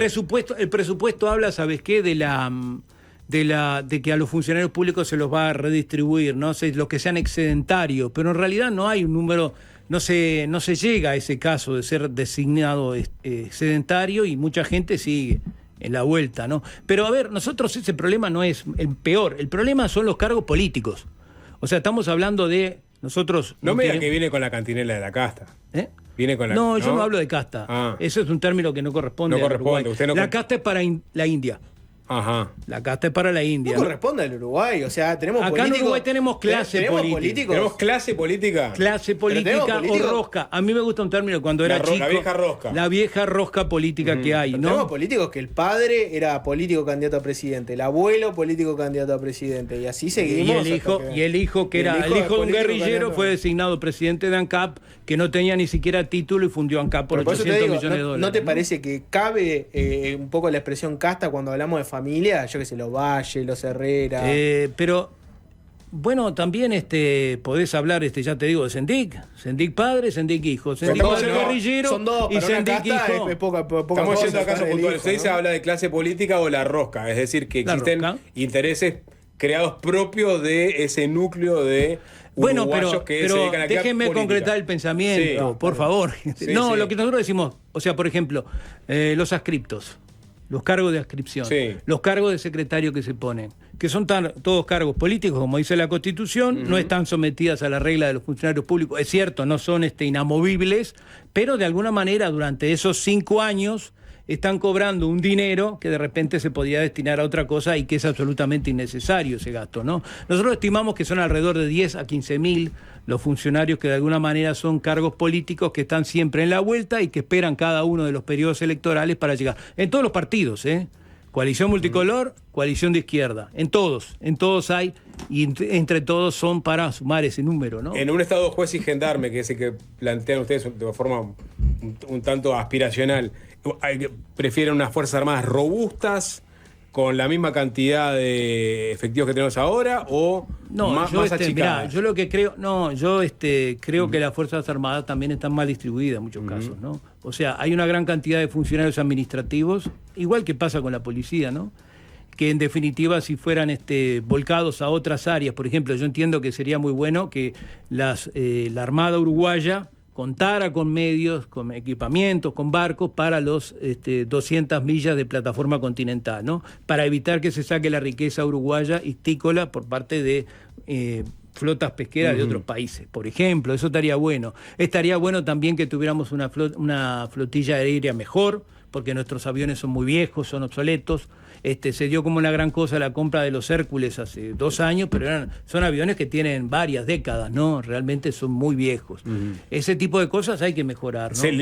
Para combatir el narcotráfico, ¿hay que liberalizar el mercado de drogas? Esa es una pregunta interesante. Nosotros estamos de acuerdo en liberalizar el mercado de drogas, estamos estableciendo la forma. Creo que el trabajo que ha hecho el doctor Daniel Radío en la Junta de Drogas es valioso, es importante. Lamentablemente no tiene repique por parte de los demás miembros de la coalición, pero nosotros entendemos que sería necesario, porque, a ver, en el año 1974 Richard Nixon estableció la guerra contra las drogas, ¿no?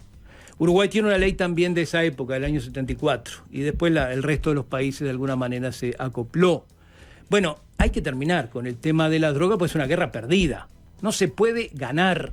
O sea, cuando tú no podés ganar, como pasó con la famosa prohibición norteamericana en 1929, lo único que hacías vos, favorecías el contrabando, favorecía la gran riqueza de los tipos como Al Capone, etcétera, etcétera, etcétera, y mientras tanto el público consumía alcohol, y alcohol de muy mala calidad, en muchos casos eran alcoholes que venían de contrabando, que venían realizados en forma absolutamente antihigiénicas, y eso no está bien. O sea, en realidad el tema de las drogas, nosotros entendemos que se tiene que legalizar, despenalizar es la palabra exacta, perdón, despenalizar. Nosotros entendemos que se debe despenalizar para que el que quiera consumir droga, lo dijo el mismo Tabaré Vázquez en el año 2007, 2008, ¿no? Que la persona que quiere meter algo en su cuerpo lo puede hacer, que eso está dentro de su libertad. ¿Se imagina una venta libre de cocaína o pasta base en farmacias o kioscos?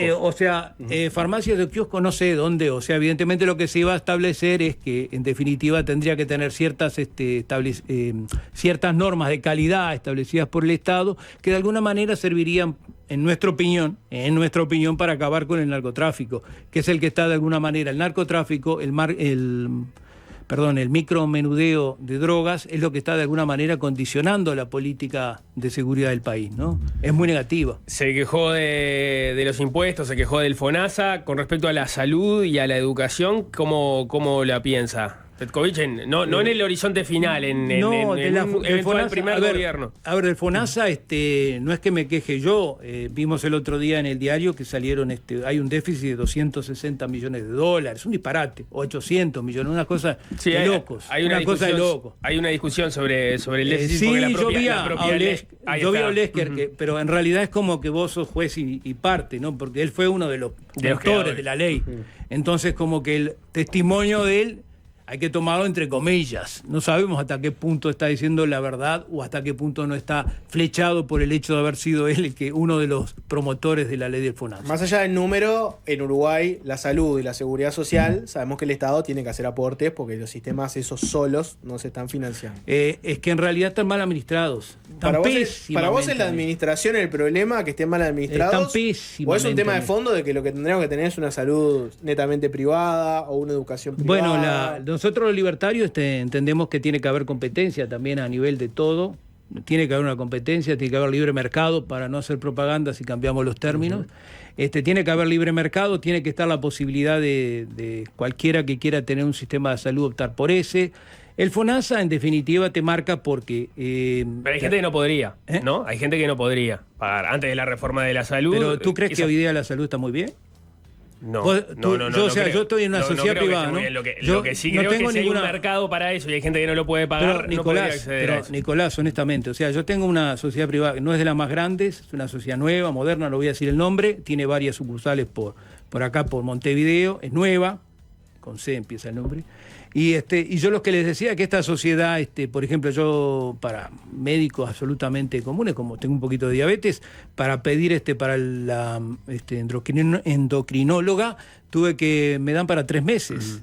Y para el urólogo, para el control común del año, que tengo ya más de 50 años, algún añito más, también tuve que pedir y me dieron para 4 meses. O sea, el problema no es el tema del FONASA, que de alguna manera permita que la gente se atienda. El problema es la mala gestión que hay en todos los prestadores de salud. Petkovic, ¿ve en el sistema político, usted llama la clase política, referentes que se aproximen a las ideas de la libertad, pero que por estar, digamos, encuadrados en partidos políticos tradicionales, no dicen realmente lo que sienten? Usted señaló el caso de Jorge Valle, ¿no? Era lo más próximo que uno podría entender. Igual terminó con un déficit fiscal promedio de 7,9. Pero identifica ahora en el espectro político gente que dice, en verdad es un libertario tapado que no dice lo que realmente siente. No, te doy un ejemplo. Mira, yo tengo un perro que es ovejero alemán, creo que te lo dije hoy.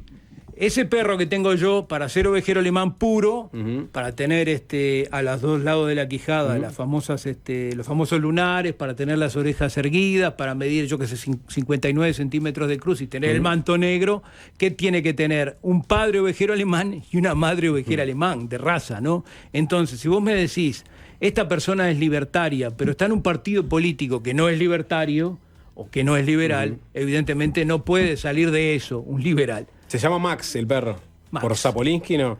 No, Max más para no ponerle Rex, porque todo el mundo le decía Rex y dije, no, voy a ponerle Max porque me gusta Maximiliano el nombre. Así que está bien.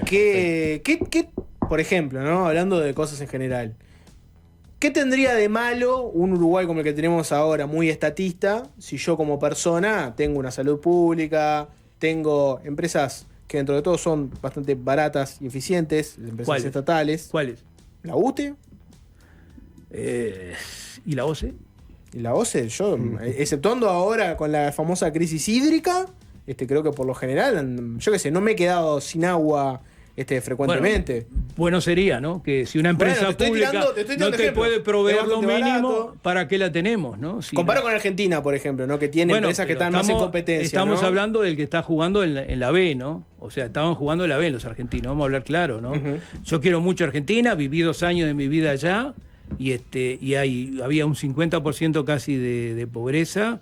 Había como 4 millones de personas en la informalidad, había una inflación que iba a llegar al 3000%, no, era una situación caótica. Mi punto venía por el lado de que dentro de todo tenés empresas que hacen inversión, no parecen estar tan mal. La penillanura uruguaya. Lo que te digo es que ¿qué ganaría yo teniendo una competencia donde capaz que me suben los costos? O sea, empresas que me van a decir, no, ¿para qué voy a poner un tendido en Sacachispa si yo me quedo en Montevideo y ya estoy? Jorge, no hay que tener miedo. O sea, John Fitzgerald Kennedy, presidente de Estados Unidos, fallecido en octubre en Dallas de 1963, decía claro, no hay que tenerle miedo al cambio. El cambio es el motor de la vida, ¿no?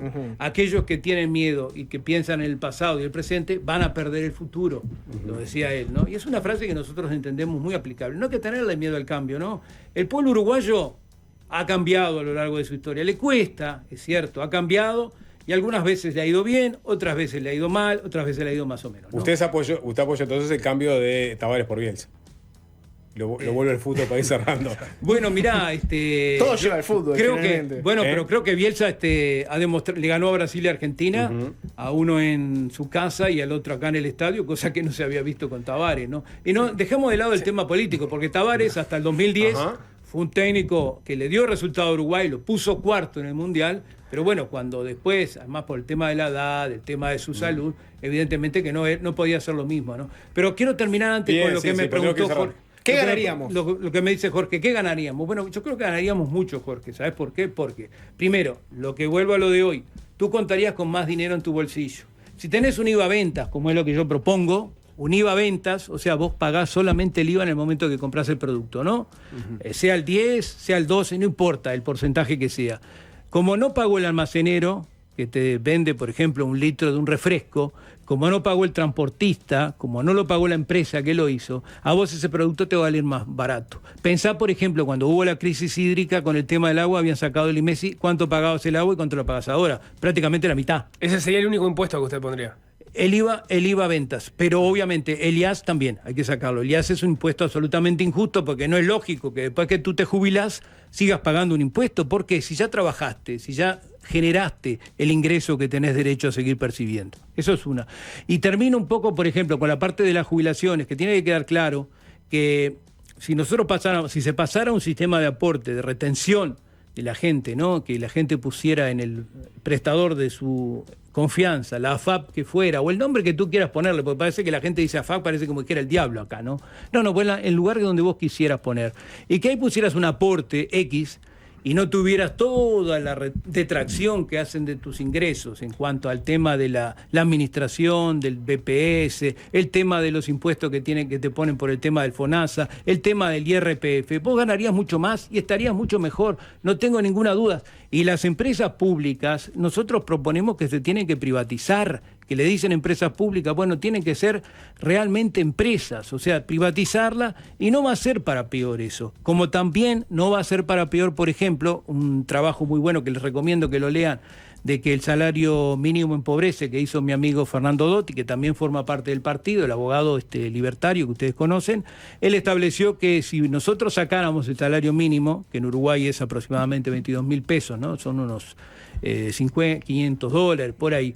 Tendría la posibilidad mucha gente de trabajar, ese trabajo tendría de repente tasas de capitalización mejor y entonces le produciría mejor rendimiento a la persona y la persona podría llegar a ganar más. No entendí el razonamiento. Mira, por ejemplo, nosotros las exportaciones, si ves las cifras que se establecen, bueno, el Uruguay ha venido exportando teniendo en cuenta trabajo agregado desde el punto de vista de trabajadores no calificados de aproximadamente los 2/3, ¿no? Que son los trabajos que tienen que ver con el agro, con la carne, con el tema de la celulosa, con el tema de la soja. Son trabajadores no calificados. Se saca el salario mínimo y ¿qué pasaría? En cambio, tú tenés, Nico, tú tenés, por ejemplo, el trabajo de las que se da en las zonas francas. Ahí hay trabajo de computación, de mucha gente de software. Esa gente aporta y esa gente es calificada. Obviamente que son un grupo de trabajadores más calificados. Lo que tenemos que tender es que haya mayor calificación de los trabajadores para que la gente gane más. Y la gente tiene que afrontar ese reto en su vida. Pero para eso no precisa sacar el salario mínimo, que es como el pero piso el salario, abajo. Pero el que piso quiere arriba. trabajar, por ejemplo, hay tanta gente que de repente no tiene calificación pobre y no puede trabajar, o sea, no la contratan porque le dicen, no puedo porque fíjese que el salario mínimo, y diga, bueno, págueme, yo que sé, en vez de 22, págueme 16 o págueme 15. Y yo trabajo. Esa gente tiene derecho a trabajar y no lo pueden hacer porque tienen el límite, el tope que establece el salario mínimo. ¿No debería también tener un derecho a un salario digno, que 15.000 pesos no lo sería? Pero si la persona, ¿tú crees que el trabajador que progrese y que demuestre condiciones no va a tener derecho a cobrar más después? ¿Y no tendría la gente a pagar menos que el mínimo siempre? ¿Por qué pensamos eso de...? Para maximizar ganancias. No, pero y además si vos tenés pero si el trabajador es bueno, se te va a ir si vos le pagás una miseria. Es así, inevitable. Ahora si vos trabajás, si tú trabajás mal... Usted mismo estaba definiendo que era un trabajador que no tenía educación, que bueno, pero era la persona precario. tiene derecho a trabajar. Por supuesto que tiene derecho a trabajar. Me parece que el derecho al trabajo está establecido en la Constitución. Tiene derecho a trabajar y un salario mínimo. No, nosotros entendemos que el salario mínimo es un error. O sea, nosotros entendemos que tiene que dejarse de lado el salario mínimo y dejar la ley del año 43 que establece las indemnizaciones tasadas. Tiene que pasarse a un régimen libre y si ustedes analizan el derecho comparado y ven otros países, van a ver que la gente trabaja, cobra, se va y sigue cobrando. ¿Y las 8 horas las sacás también? ¿Afuera el derecho de 8 horas? ¿Que cada uno trabaje lo que quiera y pueda? Bueno, ahora está de moda con el tema de la reducción de jornada, ¿no? Pero ¿cómo vas a reducir la jornada si no te aumenta la productividad del trabajo? No, pero si vos sacás el límite. Claro, si vos sacás el salario mínimo, ¿sacarías las 8 horas? No son cosas que tienen relación. Sí, las 8 horas es ¿por qué obligar a alguien a que solo labure las 8 horas? No, las 8 horas se establecieron allá por los primeros años del siglo XX, porque como decía Valle Ordóñez, había que hacer 8 horas para el trabajo, 8 horas para la diversión y 8 horas para Creo que para antes el de Valle sueño. Ordóñez lo dijo otra persona, ¿no? Vos lo conocés. ¿Luis Alberto Herrera? No, es ¿Quién? internacional, le gusta el color rojo, tiene barba. Mars. ¿Sabés quién es? Bueno, pero Mars... ¿Quiénes sacaron las 8 horas? ¿Los sindicalistas, los comunistas, los socialistas? Las 8 Nunca hubo un empresario a decir, muchachos, llega gran idea liberal las 8 horas aparecieron a partir de la negociación de los trabajadores británicos, ingleses. O sea, evidentemente que ahí Mars no fue, pero Mars era un tipo que era completamente inútil. O sea, si Mars sacó... La crítica a Domino. Vivía como todo trabajo intelectual, ¿no? Pero no, escúchenme, vamos a hablar en serio. Estamos hablando en serio. No, Mars sacó el Capital, tomo 1. Un libro muy oscuro, muy poco fácil de entender. El mismo Engels le dijo, Carlos, hacelo más fácil. Hacelo más fácil porque la verdad que no te entiende nadie. Imagínate un trabajador que llega después de estar 10 horas, 12 horas, llega a la casa con mala iluminación, cansado el hombre. No está para leer el Capital. No está para leerlo y para ver qué es el capital variable, qué es el capital fijo, cuál es el capital socialmente Salió producido. el manifiesto comunista después. Algo más pop. El manifiesto anterior, 1848. El libro creo que de 1856, El Capital. No, pero vamos al grano que tenemos que cerrar. Vamos al grano entonces concreto, ¿no? Bueno, no creo que sea una reforma que hayan conseguido los socialistas lo de las 8 horas, no creo, de ninguna forma. Yo creo que es una cosa que se dio en definitiva por la realidad, porque la gente empezó a trabajar, empezó a producir, se dejó de lado lo que era el salario del bronce, que era el salario mínimo que se pagaba, y se empezó a pagar mejor. Vino sin ninguna resistencia y porque a los empresarios se dieron cuenta que rendían más las 8 horas. Le rendía más, obviamente. Eso te parece. Pero hubo gente muerta, en todos lados, en Estados Unidos, en Gran Bretaña, manifestaciones. ¿Cómo me vas a decir que no? Que las 8 horas no se ganaron con una lucha social. Mucho menos que los 100 millones que mató el comunismo. Obvio, pero lo que te digo es que las 8 horas no fueron un negocio así nomás. Mucho menos que lo que mató el comunismo durante Con eso, 70 todos años. los caminos conducen a Marx. Nelson, antes de cerrar, yo quiero cerrar donde arrancamos. el relator de fútbol en Radio Fénix del 89 al 95. Sí. Con casco, el propio casco. Atento casco. Atento casco, literalmente. Nosotros cuando arrancamos Sí. con las prácticas teníamos una innovación. Ujú. ¿Cuál era? No lo sé. Bueno, mirá, mi novia en esa época, Sí. que después fue mi esposa, era la que hacía los avisos. Ah, bien. Fue la práctica que hicimos nosotros en el año 89, que fue la que nos permitió ingresar. Yo la traté de ponerla a ella como locutora, Sí. pero me planteaba Rubén, claro, había un tema comercial, ¿no? ¿Cuál era el tema comercial? O sea, como él tenía un grupo chico, necesitaba entonces hacer avisos de lugares que no eran demasiado conocidos. Por Claro. ejemplo, el taller de fulano que está en Ocuar y tanto. Perfecto. Y eso evidentemente hacía que los avisos fueran más largos. ¿Y qué se necesita? Evidentemente, porque hay una cuestión orgánica, el hombre habla más rápido que la mujer. Mirá. Se necesitaba eso. No, quería cerrar entonces. ¿Recordás el. Lo dejó pasar. Lo dejó pasar. Hay una cuestión orgánica, el hombre habla más rápido que la mujer. ¿Es así? Era la idea que había en esa época. O era la idea de que también había menos mujeres que Rubén la trabajando. tuviera, que era un hombre que había nacido en 1930. O decía, el fútbol es cosa de hombres, sí. que Nació en no me metas a tu novia. 1930, ¿qué querés? Yo soy del ¿Cuál es el 61. No me ¿Cuál es metas el a tu novia, argumento que decía, podemos usar para bochar a esta señora? Pero ¿no? quiero cerrar, si se anima, Nelson Petkovic, con. ¿Cuál fue el gol que más recordás relatar? El gol que más... Que sí, ese gol que relataste que te marcó. Bueno, el de Delio Valdés en el 92. ¿Vos podrías repetir? No, porque ya una que me tenía que preparar para hablar, ya no tengo el mismo caudal de voz que cuando tenía 30 años. ¿No podrías darnos aunque sea una pizca de lo que era ese relator? No, el de Deli no lo puedo reiterar porque además fue un golazo extraordinario. ¿Y otro gol? De los goles más lindos que vi. ¿Otro gol que puedas relatar? Bueno, un gol muy lindo también que vi fue uno de Pacheco contra Liverpool, jugando por Peñarol, en la final del 95. ¿Y cómo lo relató? ¿Cómo era tu relato? No, mirá, yo creo que... Avanza por la derecha del genio del fútbol mundial. No, hablando en serio... Sí, yo estoy hablando totalmente serio. Ustedes lo quieren hacer en broma, pero en serio.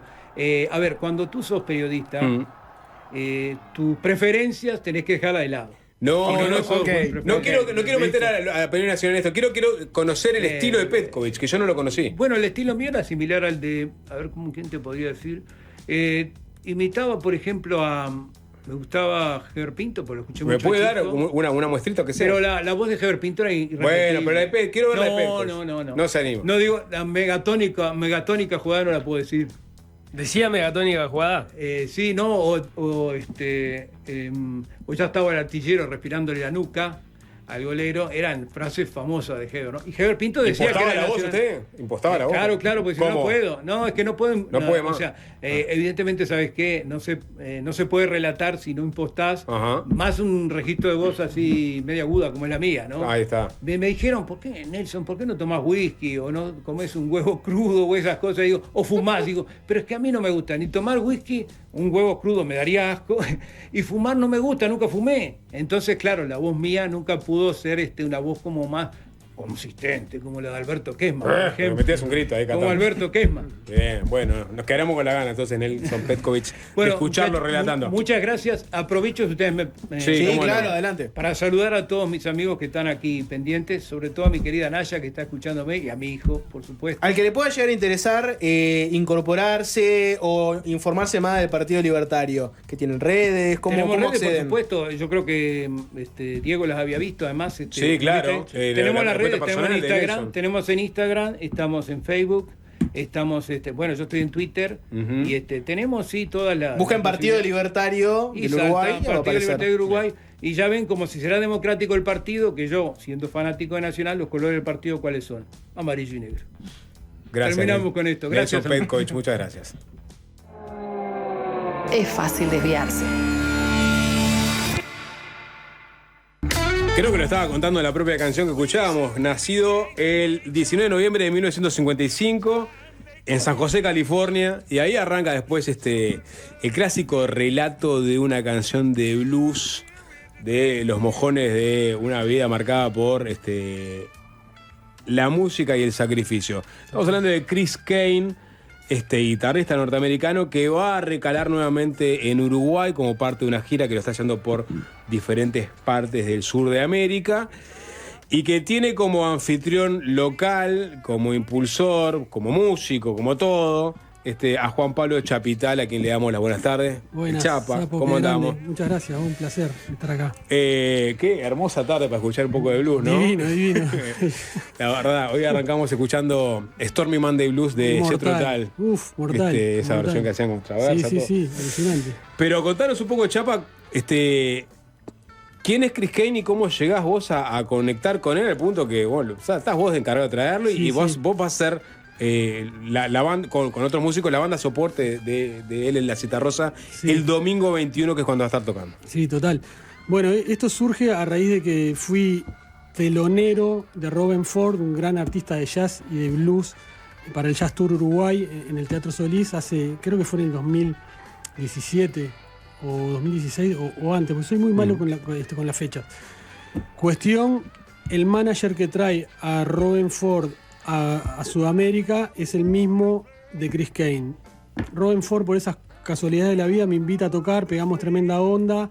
En esa conversación nocturna con el manager, me dice, empezamos a hablar de Chris Kane porque yo lo conocía de los videos, porque me parece excelente el tipo. Y me dice, no, tenemos que hablar con Philip y traerlo por el Jazz Tour. Y bueno, y ahí, meses más tarde, se organizó el cierre del Festival de Jazz de Montevideo con Chris Kane y conmigo acompañándolo con Jerónimo de León en batería y Valentín Cabrera en el bajo.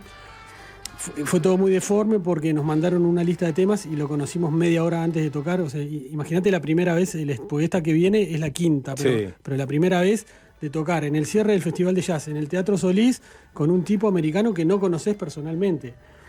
Podía pasar cualquier cosa. Pero, o sea, ¿tuvieron tiempo de juntarse con los instrumentos y tocar algo o no? Entre nosotros, con Chris no. Con Chris solamente en la prueba de sonido. 2 minutos y él dice, así está bien y ya está, no quiere saber de nada, es muy capo, ¿viste? Y también junó la onda de que estábamos como por dentro de los temas, sino, o sea, si cuando te tiene que decir algo te lo dice también. Bueno, la experiencia esa fue increíble y a partir de ahí vino todos los años, o sea, todos los años no, cada tanto, y esta es la quinta vez que viene, y bueno, esta vez es en la Sala Citarrosa, la pasada fue en la Trastienda, que estuvo buenísima, y para nosotros, viste, para mí es un placer porque disfruto mucho de él como músico, es muy solidario a la hora de estar tocando, abre la cancha para que hagas vos un solo, le gusta esa cosa de zapar el diálogo, hay solo de teclado, hay solo de batería. Viste, el loco tiene una energía como de fiesta que la gente se prende fuego. Vas a ver cuando lo vayas a ver que no exagero con lo que yo te digo. O sea, él tiene una magia increíble, ¿viste? Es un cantante que deja todo y tocando deja todo y te mata por todos lados, ¿viste? Y es agradable y te hace reír y llora, ¿viste? Me acuerdo la primera vez esa que tocamos, había muerto hacía poco B.B. King y el loco se puso a hablar y se quebró. Y dijo, y ahora vamos a tocar y un tema de Bibi y empezó a tocar y tocaba y lloraba y yo lo estaba viendo y decía, el tipo está llorando. Está metido totalmente en el trance de la música. ¿Viste? Y bueno, nada, para mí es un placer volver a tocar con él, así que bueno, estoy ahí con expectativas. Son como estos linajes de bluseros de los cuales vamos quedando poco, ¿no? Uno piensa digo, es una generación posterior. Sí. Leyendo una nota que justo compartiste de Perfil Argentina, que contaba que a los 3 años recuerda haber ido a ver a B.B. King. Sí, muy fuerte. Y a los 8 años queda huérfano y lo adopta el propio Albert King. Sí, o sea, eso es increíble. Porque que es otro de los padres del blues. O sea, junto con B.B. King y con Freddie King, Albert es como de los personajes más. Del que Vaughan era ultra mega fanático. Y Albert King lo adopta y medio que lo apadrina musicalmente.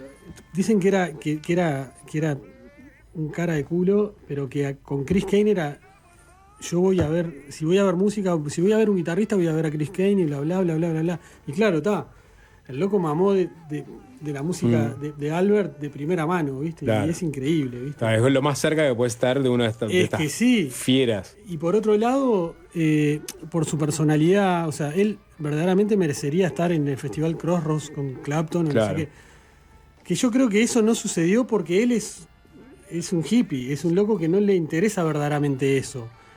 Porque Bonamassa es recontra fanático Chris. Lo invita al crucero del blues que organiza Bonamassa.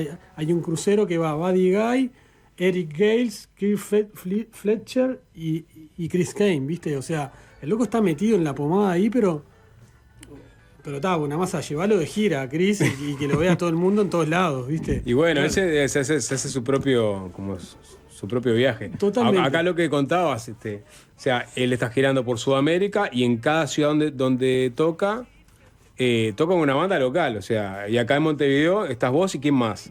Va a estar Martín Ibarburu en la batería, Valentín Cabrera, que es el bajista de un grupo de blues que yo tuve hace un tiempo atrás, y Ignacio Labrada en el teclado. Y bueno, nada, nos subimos a la música de él, ¿viste? Y él, digamos, intentamos respetar un poco lo de los discos, pero después si ves las grabaciones en vivo, eso se va para cualquier lado, hay que seguirlo, hay que estar muy atento a sus dinámicas. Cuando él toca chiquitito hay que tocar chiquitito, cuando él se da vuelta y hay que apretar, ¿viste? Que en eso ya como que tenemos el oficio, ¿viste? De haber pasado por otras experiencias con él, ¿viste? Está bien. Vamos a escuchar un temita más, no sé si alguien tenés alguno seleccionado. Hacemos una tanda y hablamos un poco más del show. ¿De qué rama del blues viene? O sea, ya hablamos de Albert King, obviamente, ¿no? Pero me imagino que no estás circunscripto a ese tipo de blues, sino que hoy día juegan lo de él creo que es como más la fusión, ¿viste? Porque los primeros discos tienen el componente de blues muy marcado. Ahora también en sus últimos discos es más blues, pero siempre coqueteó como con el funk, con el soul y con el jazz, ¿viste? Bien. ¿Qué vamos a escuchar, Alvin, ahora? Contame, y con esto nos vamos a la tanda. Chris Kane toca el domingo en la Sala Citarrosa, el domingo 21. Las entradas están en Ticantel, en la en boletería de la sala. ¿Es a qué hora? Es a las 21 horas. 21 horas. My Baby Wants to Leave Me. My Baby Wants to Leave Me. El que canta y que toca la viola acá es Chris Kane. Estamos hablando de este músico norteamericano, este blusero norteamericano, que va a tocar el próximo domingo 21 de abril en la Sala Citarrosa, show que arranca a las 21 horas. Chris Kane viene solo, con su manager, su guitarra, o su set de guitarras, y una banda local que lo va a acompañar, encabezada por Juan Pablo Chapitay, que nos está acompañando esta tarde. ¿Qué viola usa Chris Kane? Usa una Gibson 335. Es curioso porque una de las veces que vino, él había mandado a llevar al luthier su guitarra de siempre y no dio con los tiempos y tenía que viajar y se compró una Epiphone de $200 y vino a tocar con esa viola, hizo la gira sudamericana con esa viola y sonaba igual que la Gibson 335. O sea, a lo que voy es que es el guitarrista y no la guitarra. El indio no era flecha, exacto. ¿Viste? O sea, mortal, porque eso fue una clase de una Epiphone DOT de $200 hecha en Indonesia, ¿viste? Y sonó igual que como suena siempre, ¿viste? Chao. No importaba. ¿Y que viene un set de guitarras? ¿Viene una guitarra sola? Una guitarra sola y un cable. O sea, ni afinador tiene. De verdad te lo digo. Sí. O sea, es de esa old school mismo. Estuche. Sí, estuche rígido. Ajá. Gabardina. O sea, personaje total. ¿Y qué hace un set de canciones propias y algunos estándares de blues? ¿Cómo se Claro, o sea, mezcla canciones de él con clásicos del blues que le gustan, ¿viste? ¿Viste? Siempre hay como una especie de homenaje a Albert King o a Bibi, ¿viste? A sus referentes, digamos, ¿viste? A Ray Charles, ¿viste? En un momento toca el piano y te despeina, ¿viste? Y sobre todo la sensibilidad que tiene para cantar también, ¿viste? Y la entrega, eso, ¿viste? Sí. Eso, insisto con eso porque es verdaderamente sorprendente. De hecho, esa vez esa primera vez fueron muchos amigos míos que no son del palo del rock o del blues, ¿viste? Que escuchan cualquier música y quedaron fascinados con el tipo, ¿viste? Y eso es lo que a mí me interesa de un artista, ¿viste? O sea, trasciende el género, Chris, ¿viste? Es un loco que lo ves y te mata, ¿viste? 68 pirulos tiene Chris Kane, estaba viendo acá la biografía. Estamos hablando, en Estados Unidos, ¿cómo está el circuito del blues? O sea, ¿sigue siendo fuerte o van envejeciendo, digamos, sus escuchas con los músicos? ¿Es idea o no? Yo lo que veo es que en los bares que toca Chris Kane y que tocan la mayoría de los artistas nuevos del blues son una especie como de funfún, chiquititos así, con la gente al lado acá, con la gente acá. Y hay festivales también. Obviamente hay festivales, pero los locos tocan en bares, ¿viste? Los locos tocan en bares. Sigue siendo el mismo circuito de siempre. Para mí sí, ¿viste? Y después está la onda. En Chicago es otra la onda, ¿viste? Ya hay viejos que están tocando, también en lugares que son así, pero está el Festival de Chicago, que ya es un clásico, ¿viste? Todos los años. Está el Buddy Guy Legend, ese que está Buddy Guy, que se saca una foto si le compras un disco. ¿En serio? Sí, sí. Hay que ser el mango. Buddy, claro.